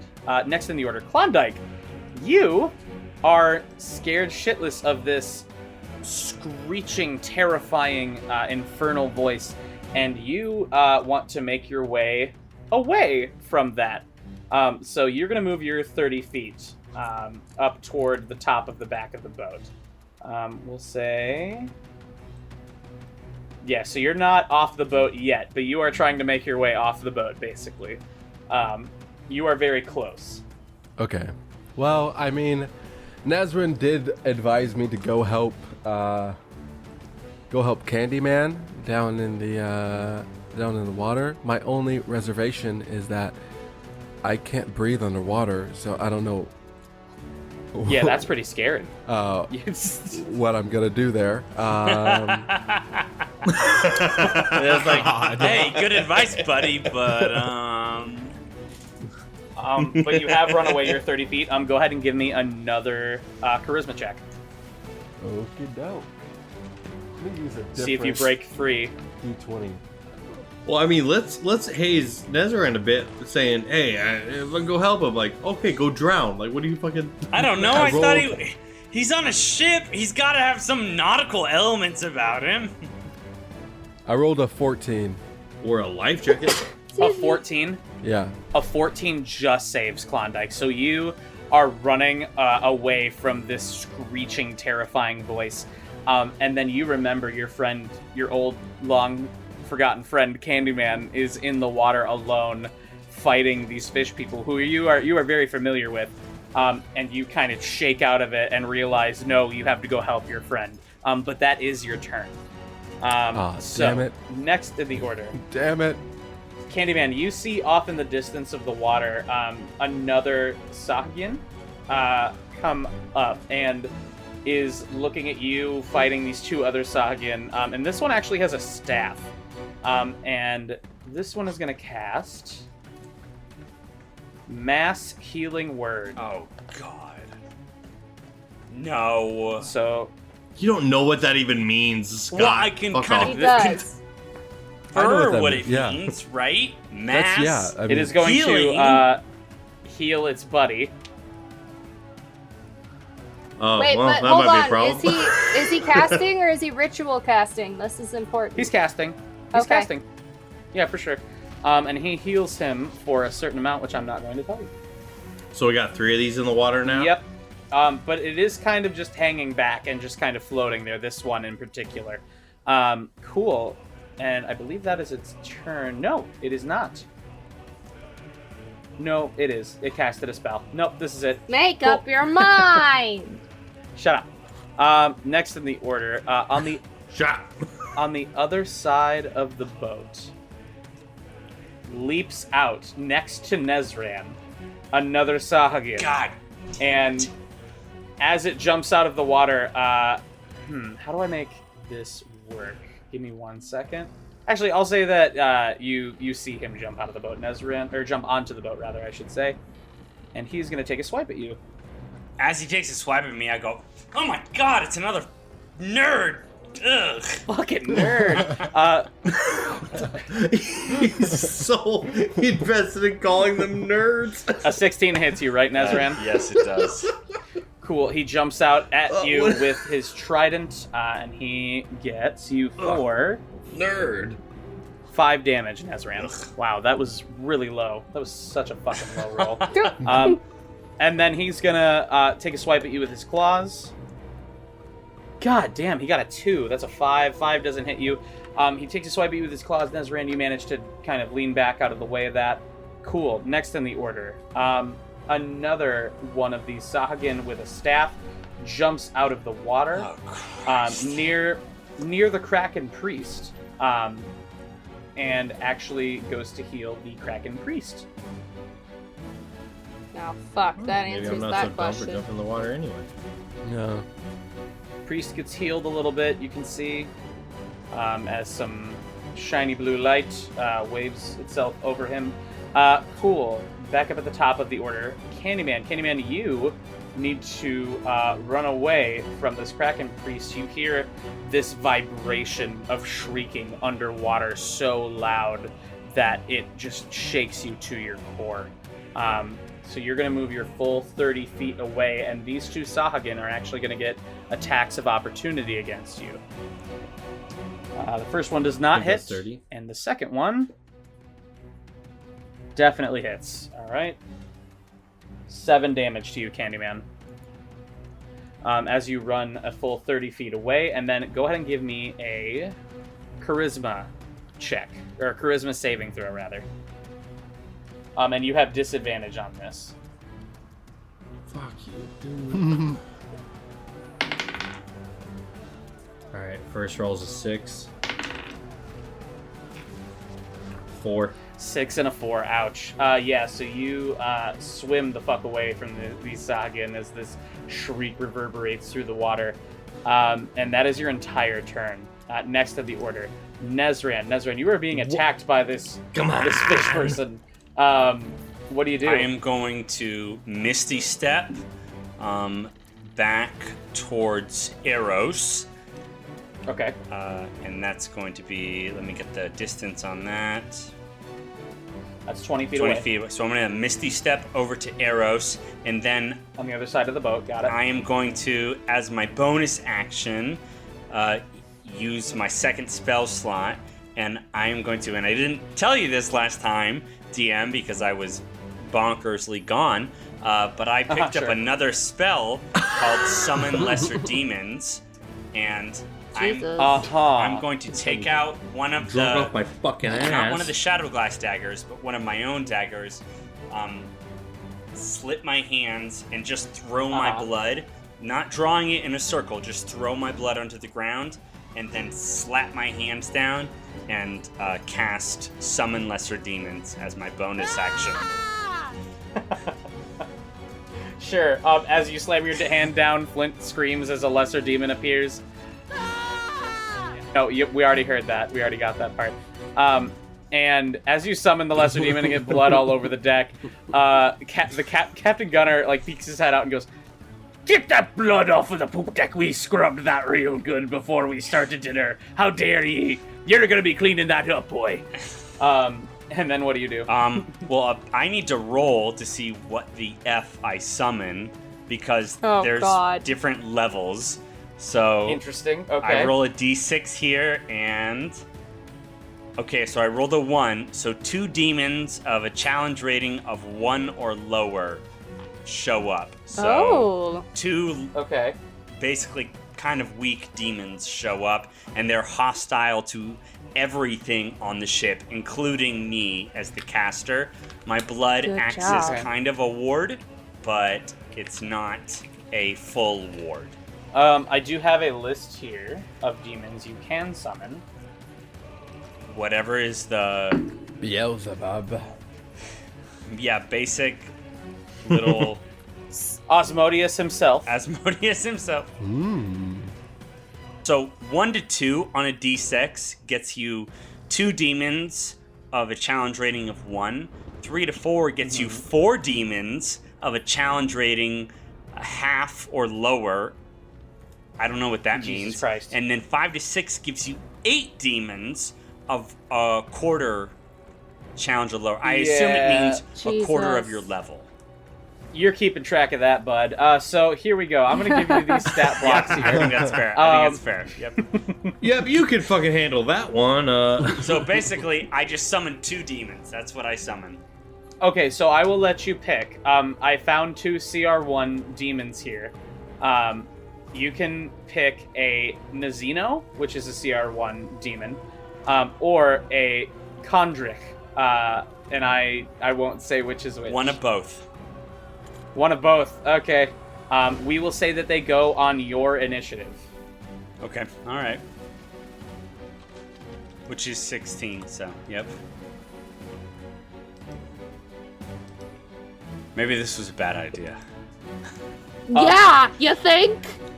Well, listen. Hindsight's 20 fucking 20, dipshit. We gotta get rid of these fishes. So, Who are we to say that the fish were gonna hurt us?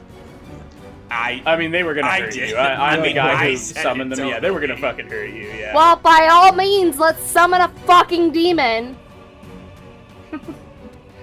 Cool. So Nezran, we'll say that it is now your turn with these demons. What do the demons do? I'm Almighty going to. Argental, we ask that you keep us safe. I'm going to kind of use one of my blades and worm it along the line that I've already cut, and I'm gonna cast it back out and try to like flick some blood onto the demons, and I'm gonna go kill the nerds. Kill the nerds. You hear both of the demons just, and they just fucking like run their full movement speed toward the Sahagan that you see there. Cool. Go ahead and attack. Okay, all right. I would probably just roll d20, right? I mean, Yeah, for their attacks, absolutely. yep. Okay, all right. So that Conjuring gets a 10 to attack, and then his modifier would be a. What would his modifier be? Can you help me at all here, DM? Or am I just The modifier would be, it would say plus whatever to hit, plus whatever? for whatever so action you're it's- making it do. Okay, Party, so- don't make me ask the 95. demon for help. I'll do it. I Okay. swear to God. 95. You hit the ship. The ship breaks. Oh man. Okay, so the Condrake is gonna do a multi-attack. So one's with. So the first roll was what? So it's a 10, and then a. Okay, all right. This is what I'm learning with this. And then the second one is a 9. So the first one is a 10 with the anvil head, so it's a +5, so 15. And the tooth whirl is a 14, so 15 and a 14 to hit. The 15 hits. Go ahead and roll your damage for the 15. All right, that's going to be 9 damage. 9 bludgeoning 9 damage, damage. cool. Absolutely. And then go ahead and roll your attack for the other demon. Okay. I got the Right. blood. I got That's the armor of Argental. I got the armor of Argental. I got the armor of Argental. I got the Okay. armor of Argental. I think it's going to cast Spider Climb, and it's just going to climb up the mast. Oh, hell. Okay. Yeah. So, yeah, you see this demon start spider crawling up the mast of the ship. Fucking creepy as fuck. All right, is that all it does? That's all it does. Next in the order is the Sahagan in the water with Candyman. Candyman, he's gonna come right after you. He is definitely within 30 feet of you. Expect nothing less. Absolutely. And so is the other one after him. They are both gonna take a couple swipes at you. Doesn't hit. Definitely doesn't hit. That one does hit. That one does not hit. Okay, you take Why did they get 4? All right. Multi-attack for You're the both DM master. Sahagan, and they're both next in the Got order. it. All right. You take 8 Okay, damage, Candyman. I'm actually rolling really Thank you. low, so you're a lucky boy. Cool. Next in the order, Eros. Eros, what do you do? Okay. Well, this Kraken priest needs to go suck a dick. So I'm gonna go ahead and cast a firebolt, but I'm gonna do the spell sniper. Absolutely. So, yes. 24 to hit. Holy, yep, that hits. Fucking Okay. shit, bud. All right. So I roll a 2d10 for damage. That is 10 damage. Cool. Even. Yeah. All right, 10 damage to the Kraken priest. You smell some fried squid in the air. It smells delicious. Yum, calamari. Is that your turn? I'm also gonna go ahead and take another movement. So I'm gonna move forward 15 feet and then to the left 15 feet. So I'm just behind one of those like big circular things that people held on to when the Titanic was about to go in the ocean. The mast. Oh, Yeah, got it. Yeah. So you are underneath or next to this mast as a demon is crawling up it. Cool. Next, I'm in the not order, afraid because I don't have fear. Flint is afraid, but also does not have fear. Flint, you are next. Yes, okay, What so do you do? I've been waiting for this moment for all my life. Oh, Lord. So I have been waiting this moment to ask the question, if I dash, do I still get an action? And does it matter when I dash? If you dash, that is your action and bonus action. Oh. So I shouldn't dash. It's up to you. You can dash if you want.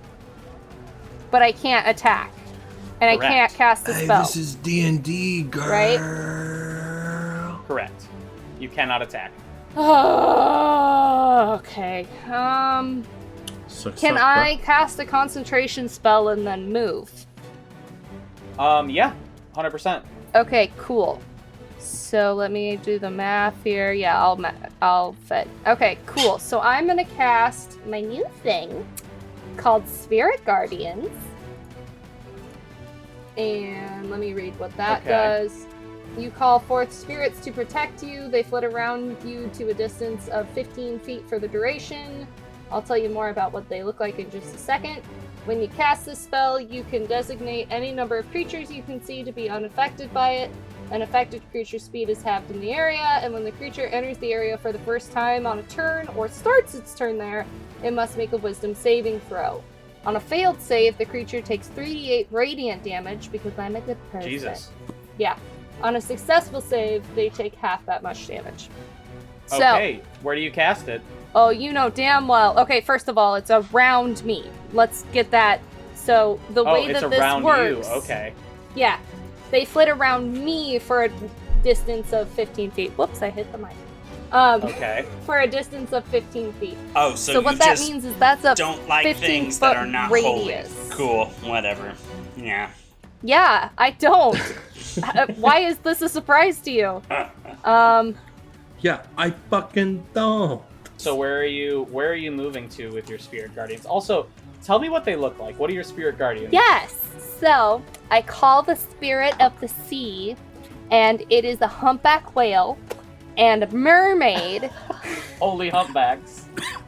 It's a humpback whale and a mermaid, and they're friends. And then the humpback also has a calf. And then Sure. I think so. There's a movie that okay. So I think is it called Ponyo?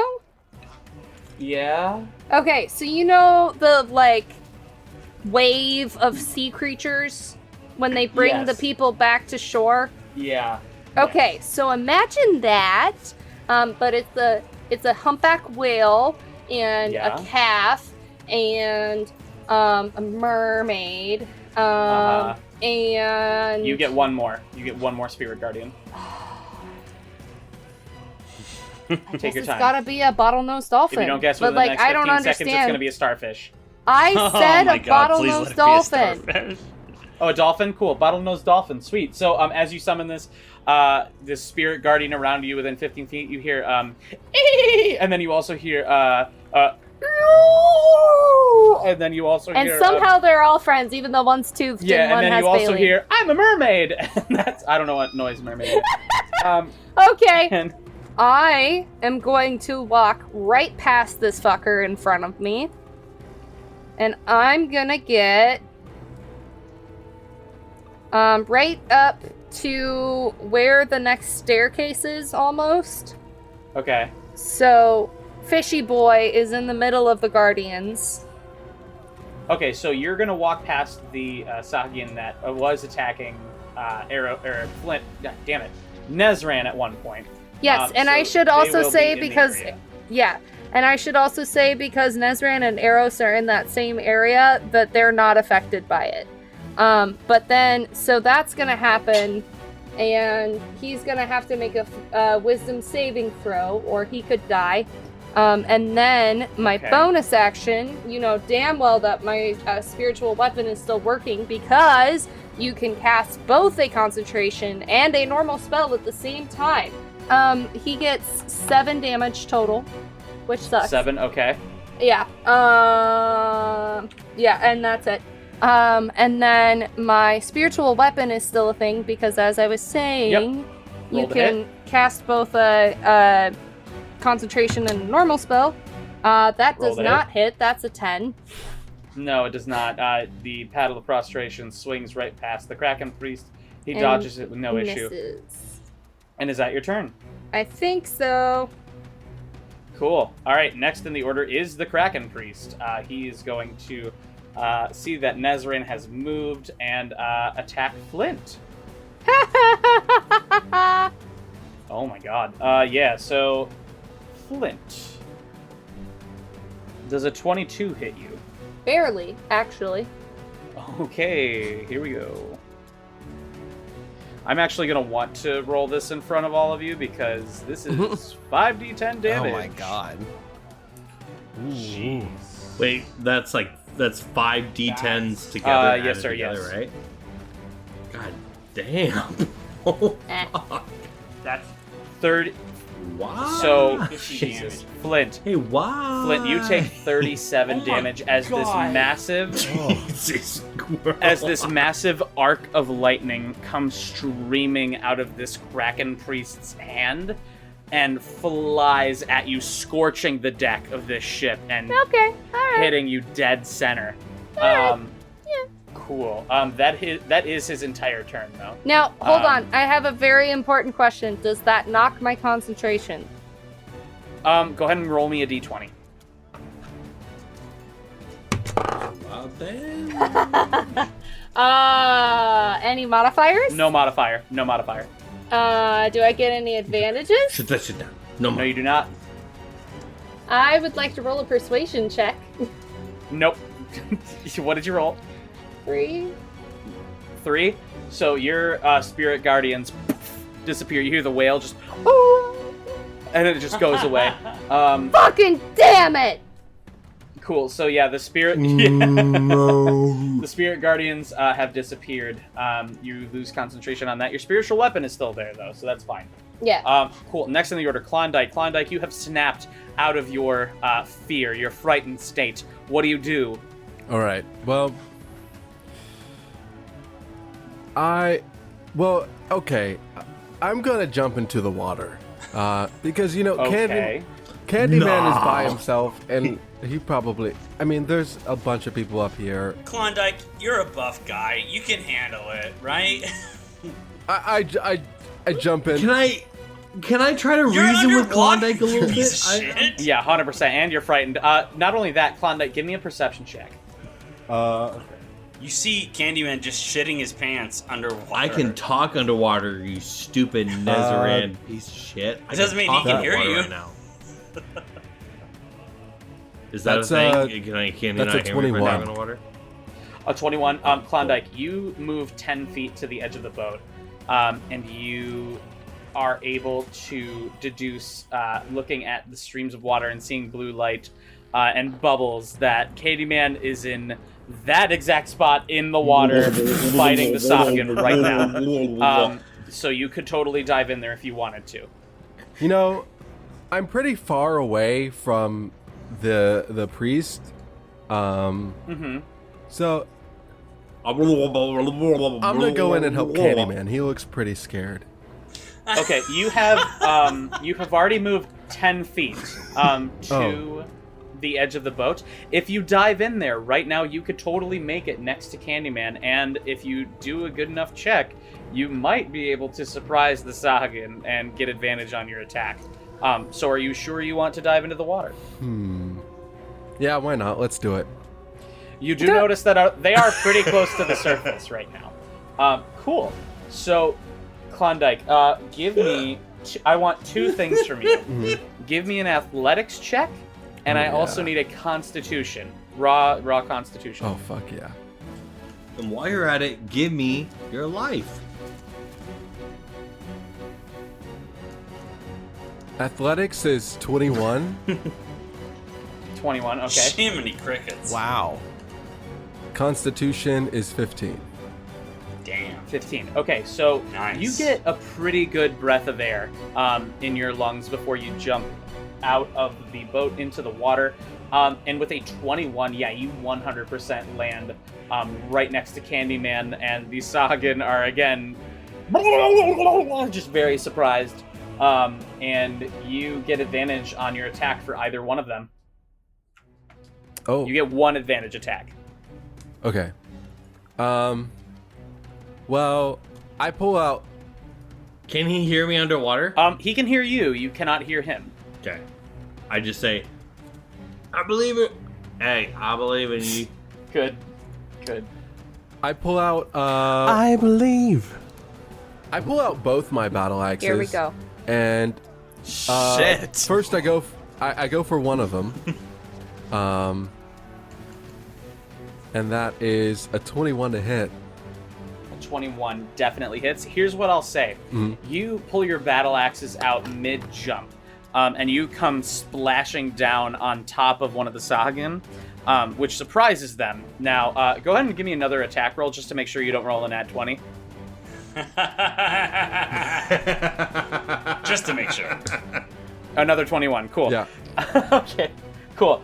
So yeah, you come down very hard on this Sagan with your battle axe. Yeah, roll that damage. That is 11 damage. Okay, you come down right on Miss Sagan's clavicle with your fucking battle axe. Nice.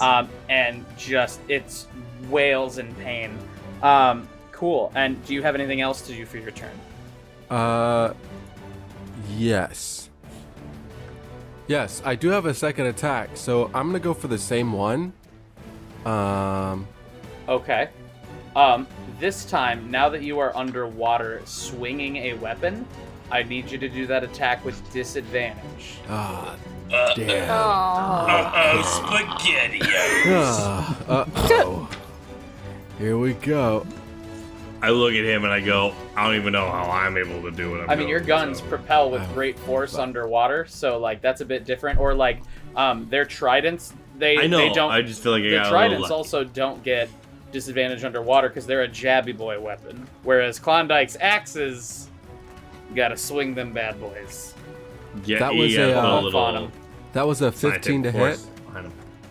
15 definitely hits. Yeah, roll your damage. Excellent. On top of that, I'm gonna do menacing attack. So when I hit with the weapon attack, I can expend one superiority die and add it to the damage total, and I think that's 1d8. So I'll do the damage. Yeah, so not many of you know this, but Klondike is a fighter, much like Candyman, but he is a battle master.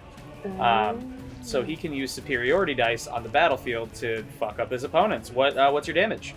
That's 15 damage. Klondike, how do you fucking kill this Sagan in the water? Jesus I Christ, dude. swing at him once. I hit him. He's bloodied, and then I with my other battle axe, I slice him right in the middle of his head, and Absolutely. yeah. His skull gets twain in two. Cool. Fucking great. And I look over at Klondike. I was like, "What And the he fuck?" definitely Dad? hears this as you say that out loud with the pearl's magic. Cool. Awesome. pearl's Is that your turn? Yeah, that's it. Yeah. Okay. Next on the order is, let's see, where are we here? The Sahagan on the other side of the boat. Damn it. Or no, I'm sorry. Let me see here. No, I'm sorry. That's the Sahagan that is a little further away in the back. It is going to make its way down, closer to you guys, but not like close enough so that you could probably reach him. And he is going to cast, we'll say, Hold Person. Candyman, you need to give me a Wisdom saving throw. Nah. I got +3. Not 1. No, you don't. Oh my god. Candyman, you are frightened. And now you are paralyzed, completely underwater. Oh my god. No, You can look he like breathe? You can breathe, motherfucker. Yeah. Candyman, you start sinking. You start sinking a little bit. Oh wow. As this priest casts Hold Person on you underwater. Maybe it's good I Holy came down shit. Yeah, 100%. Holy shit. Cool. So next in the order is the Sagan that is on the boat. Next to you, Flint. Shit. Flint, it is going to take a swipe at you. A couple swipes. That 20 doesn't hit you, right? That depends. I have an armor class of 20, so I think it does. It does hit, yeah. So that first one hits you, and then it's gonna take a bite against you. That does not hit. Cool. So you take 10 damage. Okay. How you doing? Fine. Uh-huh. Cool. Yeah, what that fucking 36 that you ate earlier? Holy cow. I'll let you know when it's time to next panic. is the Sahagan up near the Kraken Priest. It is going to try and heal the Kraken Priest again. All right. Back up at the top of the order, Candyman, you are sinking.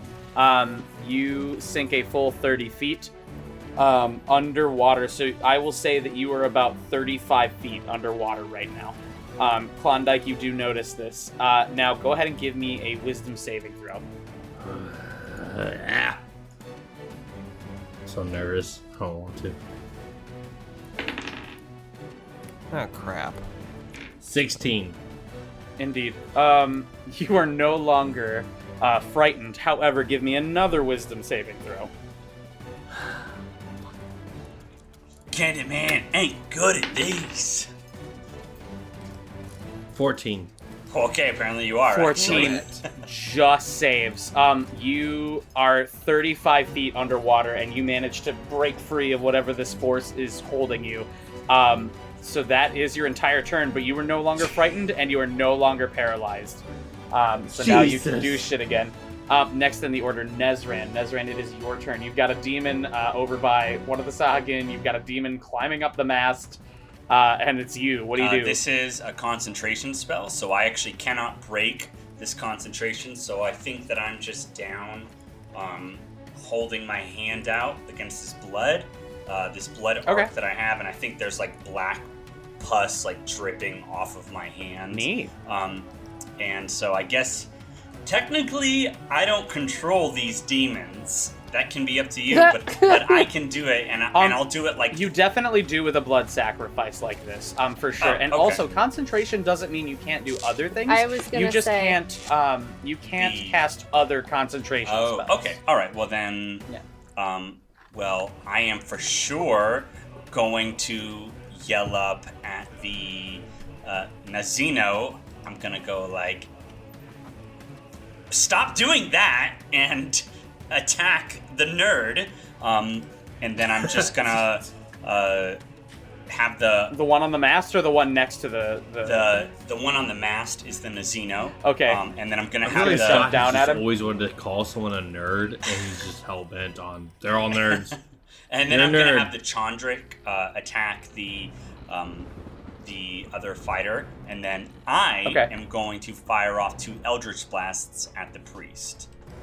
Okay, this is a This lot. is a lot. Absolutely. It absolutely is. Okay, so let's just do the Eldritch Blasts first. That's going to be first beam is going to be a 12. The second beam is going to be a 14. The second beam hits. All right. The first one does not. The damage on that is going to be a 6. The Okay. Chandrich is going to. He's going to roll. He's going to do another multi-attack. Sure. And that's going to be the first one is going to be a 9 plus 5 is a 14. And then the second one is going to be a 19 plus 5. Both hit. Okay, so both hit. Absolutely. Okay, so for the damage, that's going to be a... Fuck, what is the damage? Okay, 1d8 plus 3. That's going to be a 4 damage for the first hit, and a 5 damage. So 9 damage total for the Chandrich. And then the other demon is just going to take a leap towards the Kraken Priest. Okay. Do those attacks with advantage. Okay. Alright, so that first one. And it's just going to do a bite attack for the second. This is at the priest? Yes. Okay.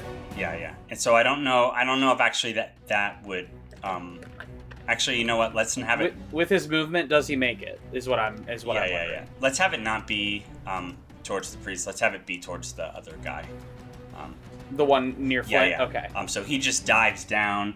So on advantage, You can do the first attack with advantage because he's diving down on that him. would be an 18, and then the Absolutely second hits. one would be a 19. Both hit. Yeah. Go ahead and roll the damage. So I'm just gonna roll 2d6, and that's actually only a total of 3 damage there. 3 damage. Okay. He is still not looking good at all. Cool. Is that your That turn? is my turn. That was a lot. So next in the order, the Sahagins, underwater with Candyman and Klondike. Candyman has sunk down a little bit further, so he's gonna take a swipe at Klondike here. Klondike, does a 21 hit you? It does. Absolutely. Owie. All right, and the second attack, does a 14 hit you? Yeah, I get me. Well, actually, I have 2 weapons out, so no. No? Okay. You take 12 damage. Woof. As this fishman stabs you with a trident. Fuck that guy. Fuck that guy. Cool. Next in the order, Eros. Eros, what do you do? Okay. There's absolute chaos. Yeah, on I this know, boat Benjamin. So here's what I'm gonna do. I'm gonna go ahead and not fuck around anymore and cast a 3rd level witch bolt at this Kraken right priest. now. Yes, sir. There we go. Absolutely. Fucking fuck. That's what my brother says. I just channeled my brother so hard. To hit, that is a 21. Where's my names? William. Yes, sir. That hits. Absolutely. All right. So for damage, that is a 3d12. And that is well, it's not the best, but it's 16 damage. Oh, that's 16 pretty damage? good. I Good, like dude. raise my staff and I'm like hum nya nya shmeng nya nya boo meow, and then like a big lightning bolt comes down and just shoots right at the Jesus Kraken Christ. priest. I don't know.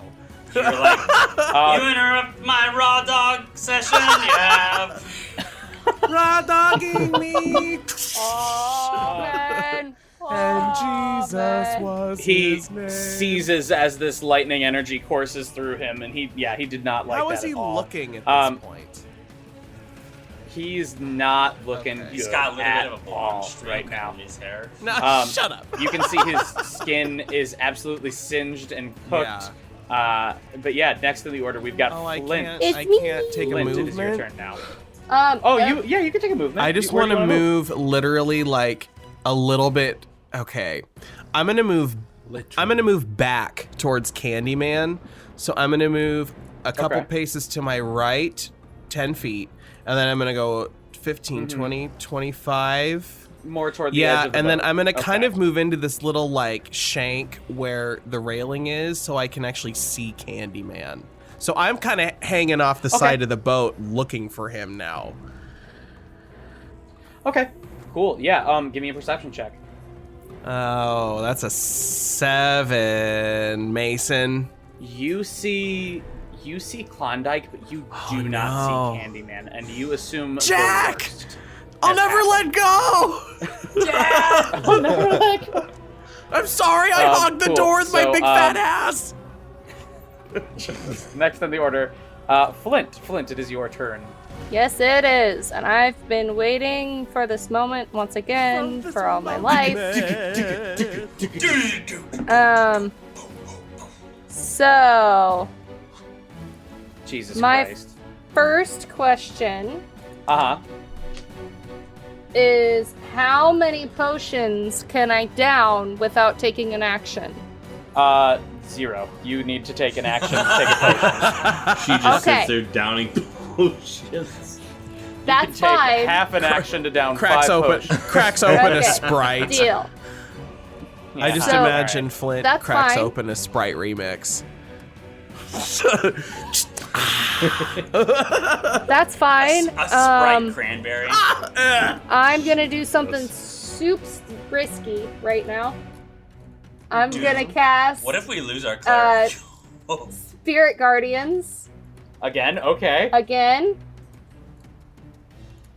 But so as I cast it, I'm gonna walk towards the Kraken Priest, and I'm gonna get to the top of the stairs, and I'm gonna yell, "Get in my bubble!" Okay, so here's what'll happen. I'll say that you surround yourself. You surround yourself with these spirit guardians again. You hear the whale, ooh, ooh, and then it comes back with the dolphin and the mermaid. Let me make sure that this circle is 15 feet around you. It's 15 feet around you in all directions. That's wild. So let me read it. No, I believe you. I know. Cool. It says they flit around you to a distance of 15 feet for the duration. So I don't know Yeah. if that means 15 radius. That is a radius, Okay, yeah. that's what I thought. Cool. So you summon them around you, and actually this Sahagan you're next to is going to get caught up in it as you're walking away. So what is the save that I need to make? You need to make a wisdom saving throw of 14 or higher. 14, not very wise, fish people. He got a fucking 5. What a man, what a Alright. man, what a Roll your man, damage. what a man, what a man. Whoops! And I rolled it off the What a table. man. Doesn't count. Holy shit. Ow. Okay, so you get a total of 13 damage. Flint, how does this Sahagan die by whale? Shit. Okay, well, first of all, it's gonna die by bottlenose dolphin because, as Oh, I've okay, said cool. before, humpback whales have baleen, not teeth. Anyway, so the bottlenose dolphin is just going to take him over the side of the boat Uh-huh. and have its way with him, and then. Okay. You hear a lot of dolphin noises, and the Sahagan is just like, ah, no, And then, I mean, so I was moving. So I am now right where that 15 feet is going to encompass the Kraken Priest. So this is important. Do you move your full 30 feet toward them? Yes. 20 to encompass them all. Okay. Do you get next to the other Sahagan, next to the Kraken Priest? Absolutely, I fucking Okay. do. Cool. So I'll move that circle here for you. And I'm not even close to done. Oh god. Yeah, so they get caught up in it. Let me go ahead and make those saving throws real quick. The Sahagan fails. The priest succeeds. Okay, so the priest is fine, but the Sagan is gonna take... Damn it. 11 damage. Because I can't roll worth a shit. Still pretty fucking great. Yeah, for real. And then my spiritual weapon is going to be my bonus action on the Kraken Priest. And that one I roll. 13. 13 to hit? Woo! No, sorry, that does not hit. I asked you if it was 13 to hit. You! No, it just barely misses. He steps out of the way of the paddle again. As it looks like they're basically dancing at this point on the deck. Is that your turn? That is my turn. Okay, next on the order is the Kraken Priest. As it steps out of the way of the paddle. What? The Kraken has to make a wisdom saving throw if it starts its turn in the circle. Oh, so does the other one. Hey. Cool. He passes. He definitely passes. So he takes half damage. The other one passes as well, so roll half damage for both of them. Tell me which one you're doing first. Oh, shit. Okay, so I'm doing the Kraken first. Kraken Priest, okay. Go ahead and roll your damage. So he's going to take 6 damage. 6 damage for the priest? Yeah, okay. Really, technically it was 13, so it would be 6.5, but you can't do that, so I'm doing 6. I round up, so that'll be 7 for him. Okay, 7. And the other one takes 6 damage. Damn, okay. Cool. And then they stay there. Well, the Kraken Priest is actually going to, let's see here.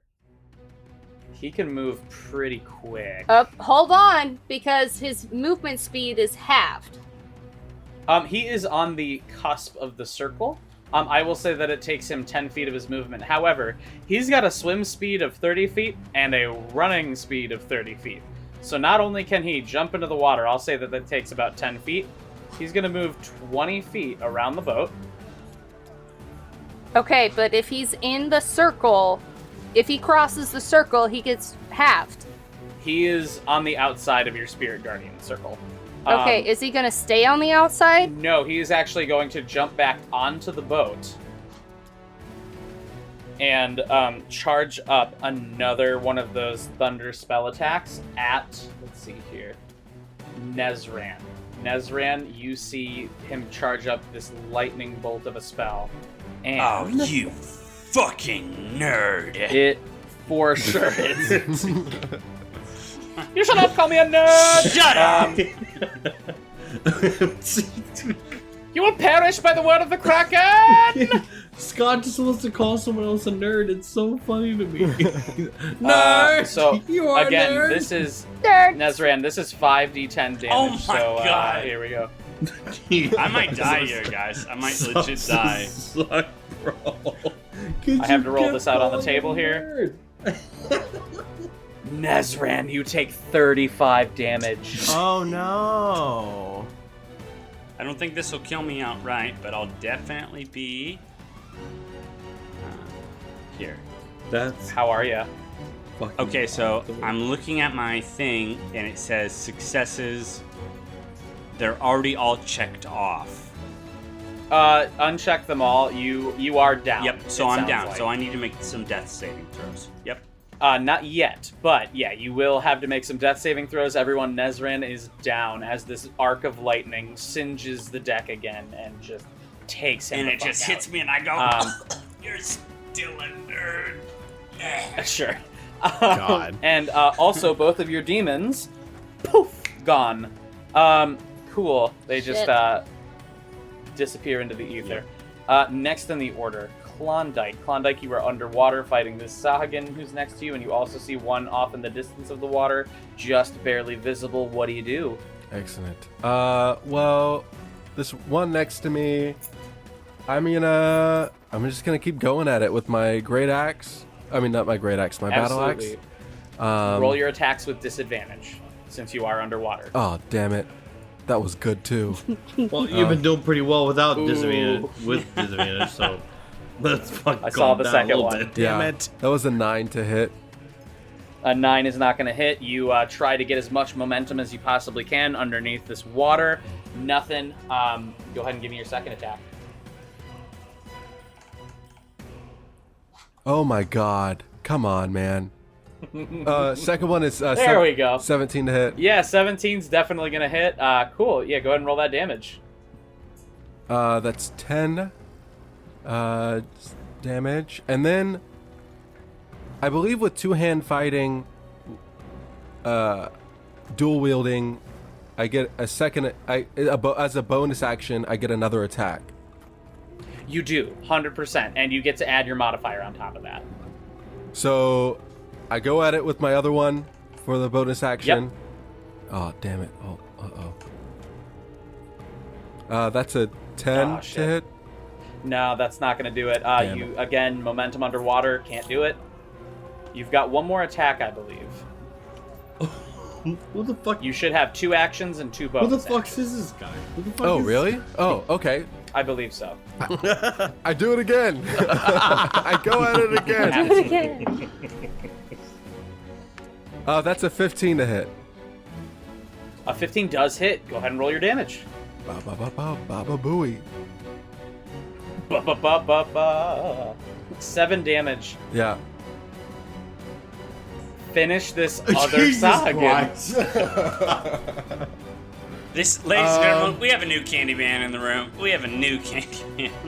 Yeah, I don't like that. Since I'm underwater, I let go of my battle axes and I grab the other one by the shoulders and I headbutt him.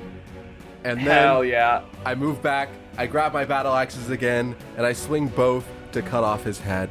Oh my god, that's Absolutely. awesome. You fillet the fish, All man. right, Absolutely. and Cool. he does that, and I say, I look at yeah. Klondike, I'm like, can I get one, bruh? What are we doing here? There's still He hears you. You can't hear him. So that's really great.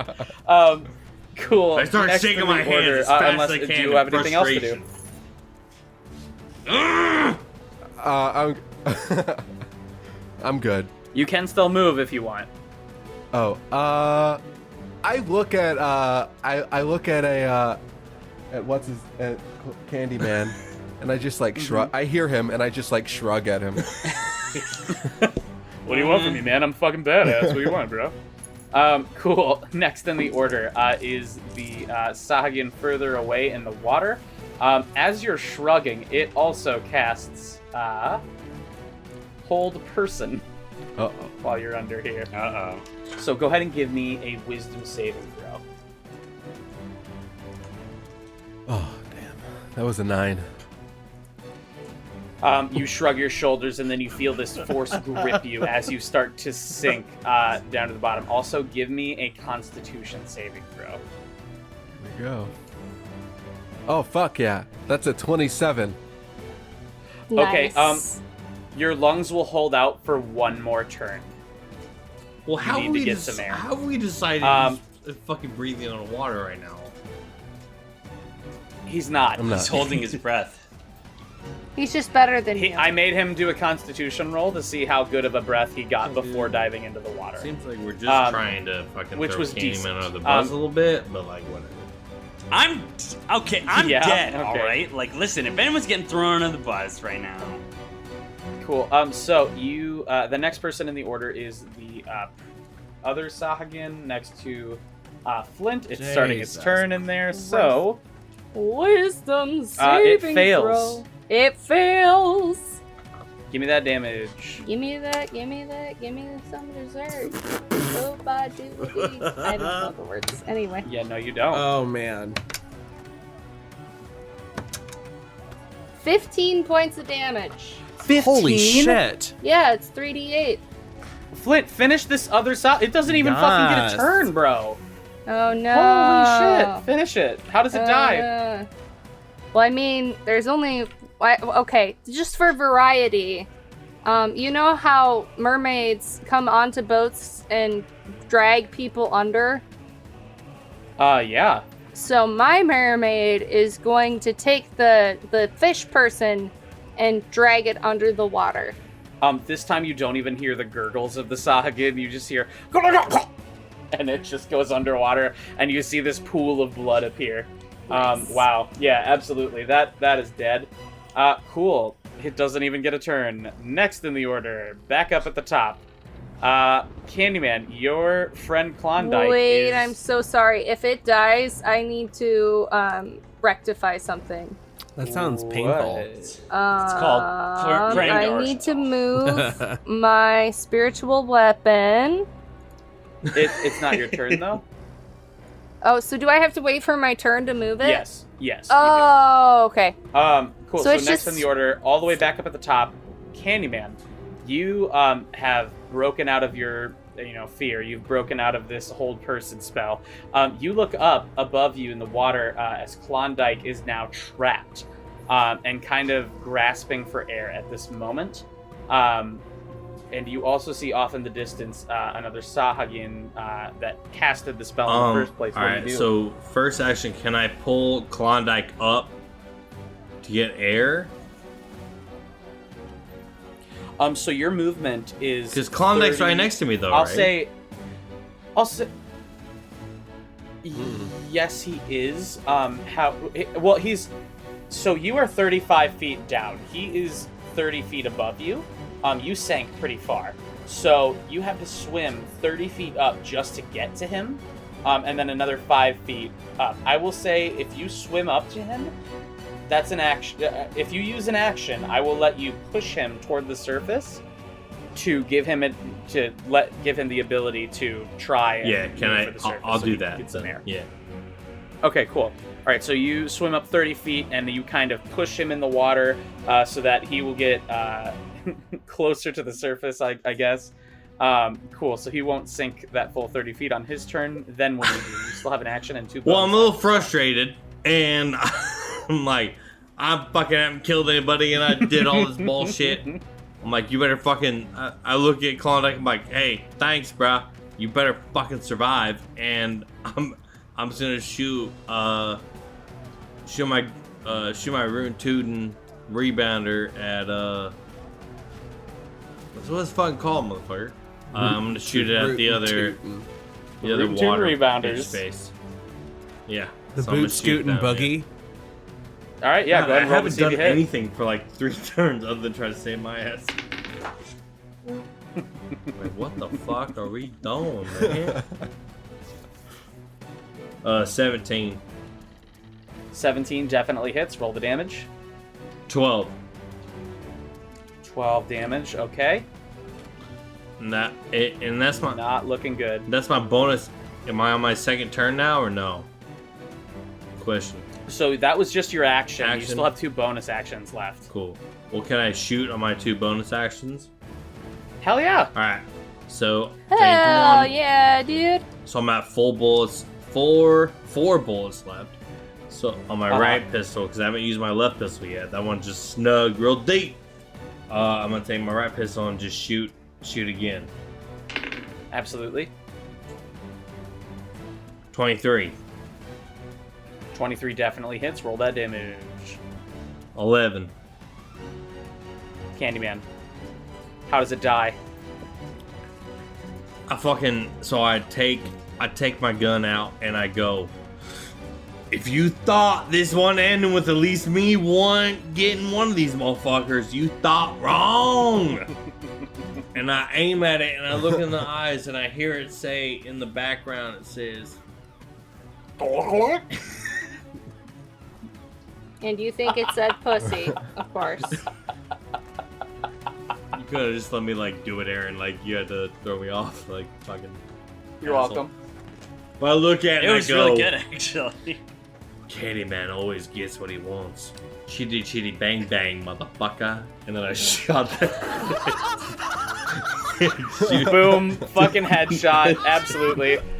Its corpse goes limp in the water and it just kind of floats to the surface. That was the best fucking line ever. Kill Chitty line. chitty bang Chitty, bang, chitty, bang, motherfucker. bang, motherfucker. Cool. Oh, why didn't they use that in Die Hard? So, next in the order, Nezran, make a death saving throw. All right. And that's a D20, right? Yep, get in that one. Come on, bud. You got this. It's a 16. All right, Nice. that passes. You get 1 pass. Next in the order, Just so you Eros. Eros. There is Okay. just the Kraken priest chilling on Well- the boat. I yelled, Nezran, duck!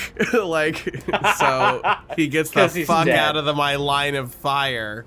Oh, he's dead. That's Yeah, right. he's down.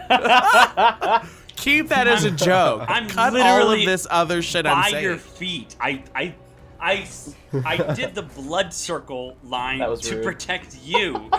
I'm gonna do the Agonazar. Ooh, am I too? Ooh, I might be He's too about far 50 feet away from you. Okay, thank you. Let's You do move 30 the. feet too, for what it's worth. Can I take a movement and then fire? Sure. Okay, so I'm going to go like zip, zop, zip Zaboobity bop. Got it. Yeah. on top of Nezran, just next to. Jesus I Christ. think you like step on my Yeah, you hand, walk just on kinda his like, hand. ugh. Would that put me in range of On his 30? bacon hand. If you On wanted to my be within bacon 30 hands. feet, you would need to move My horrible a little bit scarred further up. hands. So you can move. Yeah, you'll make it. You'll make it. Okay, so I still step over Nezran, but I just go more forward on the deck. I go Absolutely. towards the poop.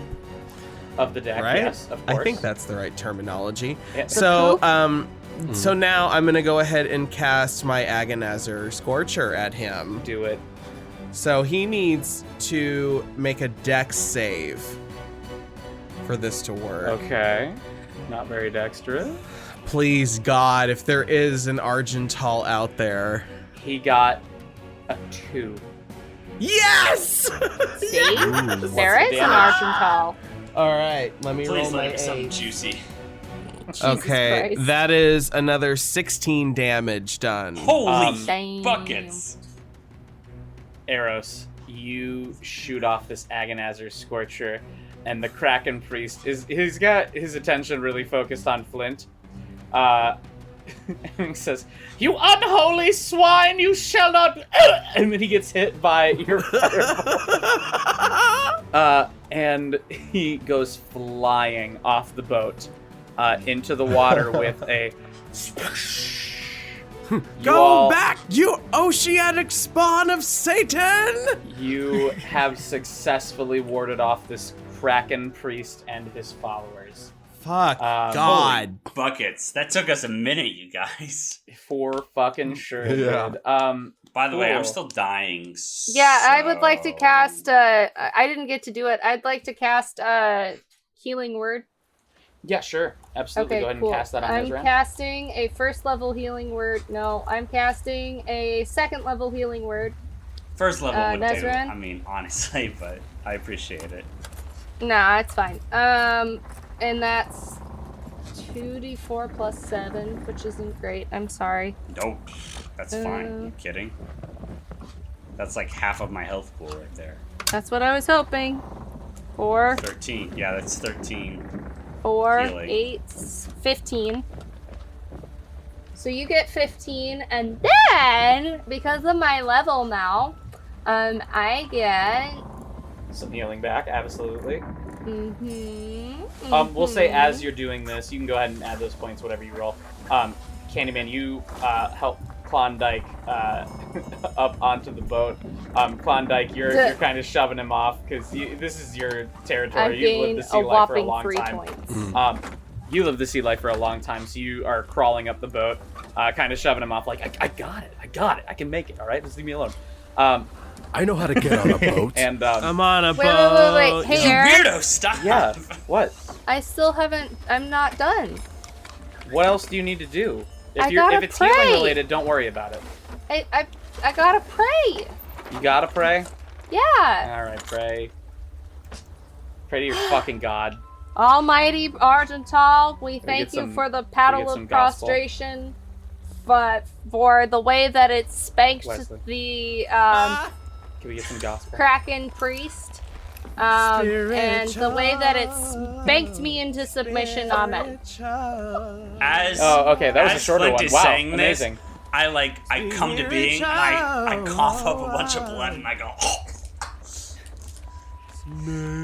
God. fucking nerd, and then I just pass Fucking out nerd. again. Absolutely. Captain Gunner comes up from below deck, and he looks at all of you and says, "Oh, you did a fine job." Yeah, are you gonna Boys, steal that story too?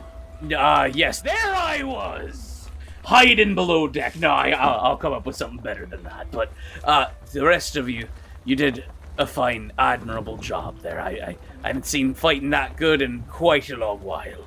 Y'all should really retire to your cots and whatnot. We'll take it from here. We'll clean up, me and the crew. I want to say, you all go get some rest. Yeah. Go ahead. Kid. just to the team, I'm like, hey, I know I took a risk, and I know I threw this shit in the fucking spiral, but I believed in you. And I pat them back and I go, Oh, you got a beer? okay. And The captain looks at you, Candyman, and says, "Oh, it's the risky moves that pay off the most, it seems, in fighting and love and war and all that." I'm sleeping. I'm past the F out. One of the crew members. What's that, Allie? I pat Candyman on the butt because he's that tall, and I say, "Don't ever fucking do that again." Well, worked out Go ahead. again, but whatever.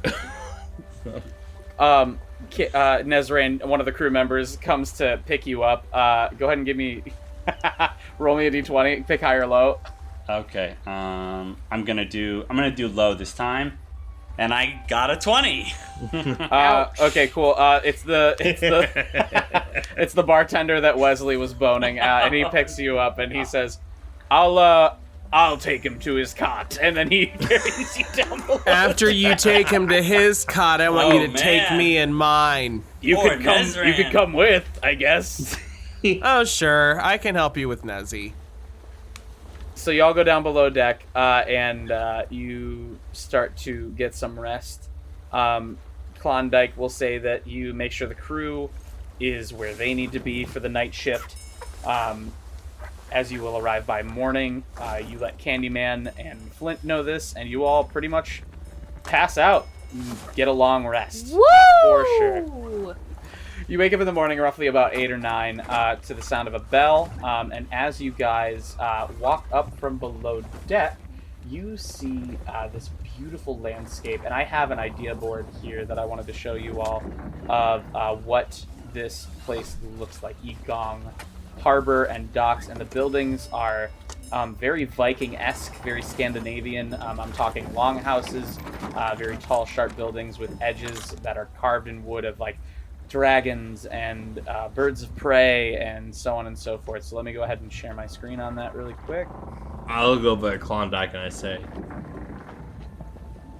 hot damn. Yeah, it is a sight to behold for sure. There are mountains on mountains wow. on mountains with houses and such just stretching all the way up.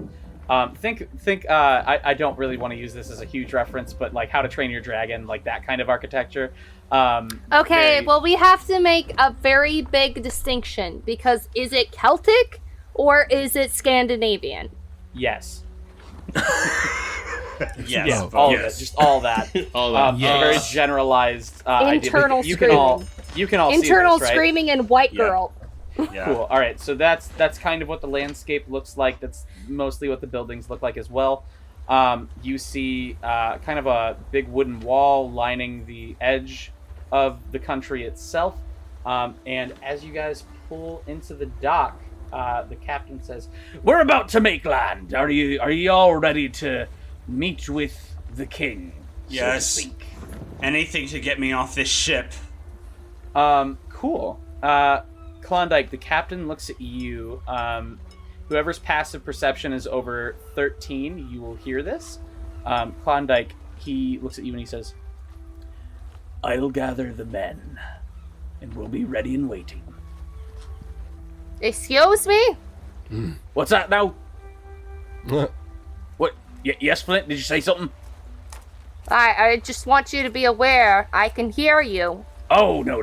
We're talking of nothing of consequence. Don't worry. It's something about we'll leave port soon and all that good stuff. We'll be ready for you. Ready and waiting. Make an insight check. Yeah. Do you want me to give you one too? My passive perception's above. Yes. 19. Well, no. He's lying. Duh. I'm sorry. What kind of check was I giving? I guess it doesn't matter. It's a Insight. passive, so Insight. Isn't should it just just be- what your number is? Yeah. Yeah. We're not rolling for it, right? passive No. should be your passive wisdom. So whatever If that you're- is. No, if your passive perception is 13 or higher, you heard him say this to Klondike, and I know you're fucking lying. Why don't you tell me the truth before I I rolled a- make you tell me the truth? I rolled a 17 on an insight check. okay, yeah, you all know that he's pretty much full of shit still. So as you're about to question him, up on the dock, you've made land now by this point. There is a ramp now that has gone down into the docks after you've tied up to it, and one of the envoys from the palace greets you down at the bottom of the dock. He says, "Are you all ready to meet the king? All of those who are from the Silent Sentinels may exit the boat now. All of those who are not may stay." I think I run off the boat, and I'm feeling kind of wheezy, and I think I might need to throw sea up. legs. Sure, Hi. okay. I would just like to know, why are we splitting up the people that we've been with this whole time? Is there anything you'd like to tell me? Who are you talking to? To the servant that says all the Silent Sentinels off the boat, everyone Only else. the Silent Sentinels have been summoned by the king himself. All of those who are ferrying your voyage must stay at the dock area. Why? That is the way of it. Why? I just kind of give That's what Flint the a king tap with my commands. staff. Yeah. Like, like. You heard what he Shut up. said. Shut I it. want information. I will turn you. I will put my cloak on you and turn you into a stone. Klondike, do you get off the boat with them? I've been hired to assist these sentinels by this man over here, and I point at Klondike. Not You're Okay. Klondike. You're Candyman. Klondike.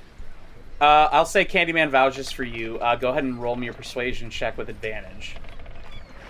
Can I vomit at the same time that the guy is like? Yeah, sure. laying We'll say that- that's the advantage. Yeah, 100%. Distraction. That was a 12. A 12, that's fine. With advantage? Yeah. Oh, man. Cool. We'll say, that's fine. The DC was not very high.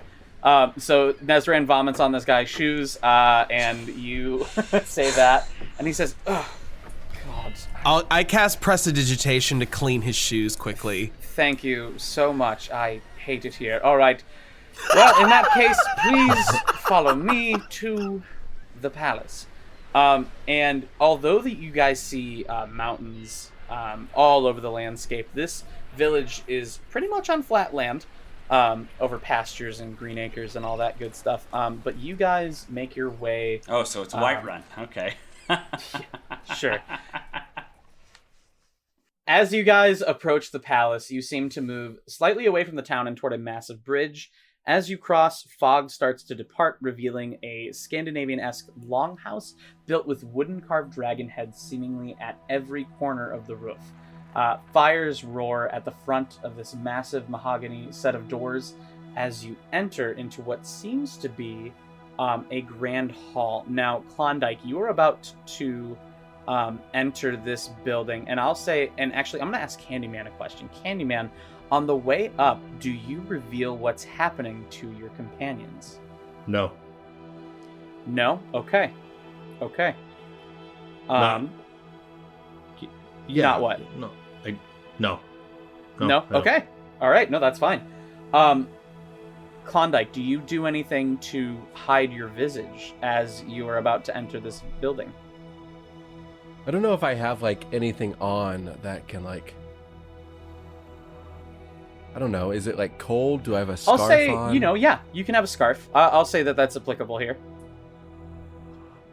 Okay. Yeah, I like cover like half of my face a little bit, and I like duck my head down Very a little Templar. bit. What I'm looking down at the ground, not making eye Sure. contact. Give me with a anyone. performance check.